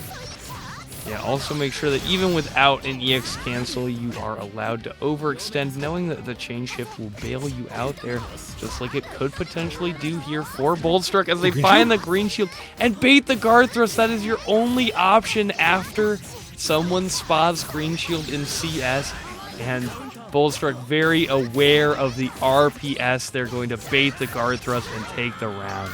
Surprised Defi got caught out by the disc setup there on the Oki. Didn't have any chain shift, didn't maybe going for a force function or something on wake up. Not sure how they got caught there. But catching the Nanase as Boltstruck out on round start is a good response. We'll definitely take that. Ooh, caught out on the way back in. Boltstruck has a big opportunity here to try and start off this set on a good foot, but no, we're dropping. Back and forth. Oh no, the disc not gonna connect. Defi just has so many answers for the disc set play in every set they've played together. He's only been caught by, what, maybe 2 or 3 of them? Really, really clearly understands the RPS around that specific moment. Excellent, excellent play here. Oh, but finally getting caught. I don't think it's quite going to be enough. Doesn't have the cycle to go behind it, but with a throw will take game number 1 after the reset, after Defiant really, really defined the first set between these two in the grand finals. Boltstruck swinging back loud and clear. Boltstruck is definitely activated here, taking our first win post-reset. They're playing much more patiently, much more spaced out now. Trying to find opportunities from like range 2 or 3 as opposed to like the up and personal range 1. But now we've got it. Time to run this offense as hard as we can. Has one more hit before getting iced up, but no, we're calm, cool, and collected on the side of Boltstruck. Has the grid. Yep, winning the cycle here. Chain shit to get the meter behind. And there we go again! Defiant just does not get hit by the disc. I feel like Boltstruck knows that Defiant is going to take to the air, but just cannot seem to place the anti-air in the correct spot. Defi, you know, able to stall, always able to do Ice Rain in the air, and of course able to stall just with Assault. Throws down the turret to stall even longer, keeping that control of the corner, but no. As I say that, Boltstruck taking control of the corner for themselves, has the cycle as well to go behind this with a chain shift to extend. Doesn't have any meter to put behind it though. Gonna need at least one more touch. Throw should do it. The shimmy comes out for Defiant, but Boltstruck doesn't budge. Does win the cycle. EX, nope, not EX, just a regular hair car into the CS to try and force your way in. Wins the round after a nail biter in the corner. Yeah, what a comeback there. Still, Boltstruck kind of failing to get much use out of this 2-2C. Yeah, and Defiant getting a lot of use out of this corner pressure, finding the grid break. Wins the cycle handily. EX just to keep you locked down. Enough time to throw down the turret. Assault from the air. Again, just to keep you locked down. Really, really focusing on keeping corner pressure at all costs. The damage will come. I just need to keep the screen position. Man, Boltstruck may have to go back to the old plus frames. They're bringing out 2-4C again. The disc has not been working. Oh! Grid break could spell disaster right now for Defi. Probably in a 2-hit situation right now with the amount of meter that Boltstruck has. And the GameStop trade gonna work out for Boltstruck. Insane pickup there. Has all that meter to put behind it too if they get another shot. But no, oh, we're dropping Magic Defiant. Pixel. Unfortunate Harada care coming through. Shout out to all my 3D homies, but the force function for Defiant ties up the round count. And Defiant would have died if Boltstruck blocked that. Oh, It was yeah. like, just heads up. That was a very hard force function call to make from Defi. That was a soul read. That was a gut check. Says, nah, I'd win. Cross up, gets the corner pressure, but we do have the cycle for Boltstruck. Trying to go for the freeze setup there with the rain down into the turret, but can't find it. Does get the throw into the corner. Is that overhead projectile property? Could Boltstruck have done the EX sword car? Ooh, that's a good question. I don't know. Maybe, because I definitely understand why Boltstruck didn't DP, because that was way too spaced out for Nana to say DP. But Right. I wonder if his projectile property definitely could have gone through that with EX sword car. Oh no, pick up off the 6B. Does keep the corner pressure, but yeah, that could have been death there if they did pick it up. Shimmy's coming through for Defiant, really representing that a lot here in the reset. 200 meter to work with. This is such a dangerous position for Defiant to be in. Chain shift, try and get some meter to go into the next situation with, but no, kept in the corner with the air to air. That's going to be a second game for Boltstruck here in the reset. And after such a tough reset there from Defi, Boltstruck now up 2-0. This is a very different look to the set that we saw before the reset. This has been just everyone stays in the corner, we trade turns back and forth by challenging successfully, and we see who dies. Defiant not dying this time, trying to get all that damage down. The trade doesn't really go in favor of anybody, and instead Boltstruck finds opportunity that Defiant finds for himself right after. Ooh, good DP, nice challenging the little DP check Rekkas. there on the Rekka. Your chat, we only got 5 codes left. Get up in there. There's 100 of you. I know 5 of you haven't done it. Rekka side swap. We have the... Oh, this Ice Rain starter damage is too high here. Round going to Defi. Yeah, that damage goes dummy hard. Also had the setup for the freeze if you could have converted a little bit differently, so had lots of ways, lots of paths to win there. Running in... catching the backdash and connects with the J2C there. Able to keep this combo going, threatening with the disc. Just there, just acting as lockdown to keep the corner pressure. Great tool to have the back seat. Going for the overhead CS down so that we can instead try and represent a low. Trying to make Defiant flinch. Corner pressure is just staggers right now. And we get the force function to get some breathing room. But no! Unblockable. Is it? 200 to go behind this as well. Going for the infinite worth to put yourself not at game point, not at match point, but at tournament point for Boltstruck. Huge here. But 200 meter to go for Defiant. Call that 100 just to keep you locked down. Ooh, and loses the cycle control with that as well. The run up over the creeping edge. We're going back and forth on tug of war. Goes in favor of Defiant. Stagger checked here. Huge starter for Boltstruck. Gonna get really close to a cycle win here as well.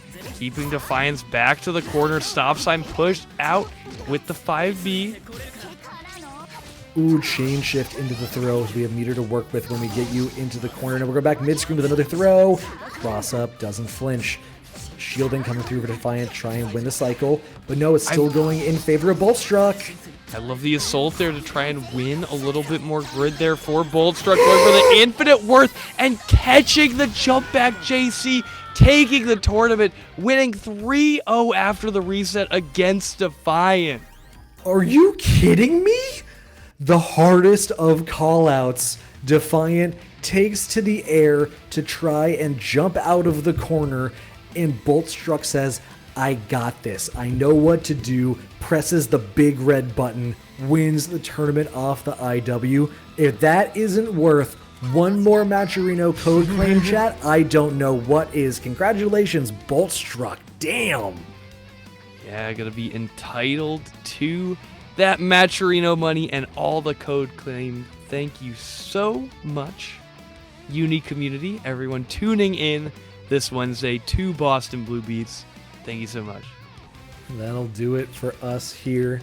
I believe if history is anything to go off of, we're probably going to go over to Imperius Club to check out some Grand Blue action. So if you feel so inclined, check that out.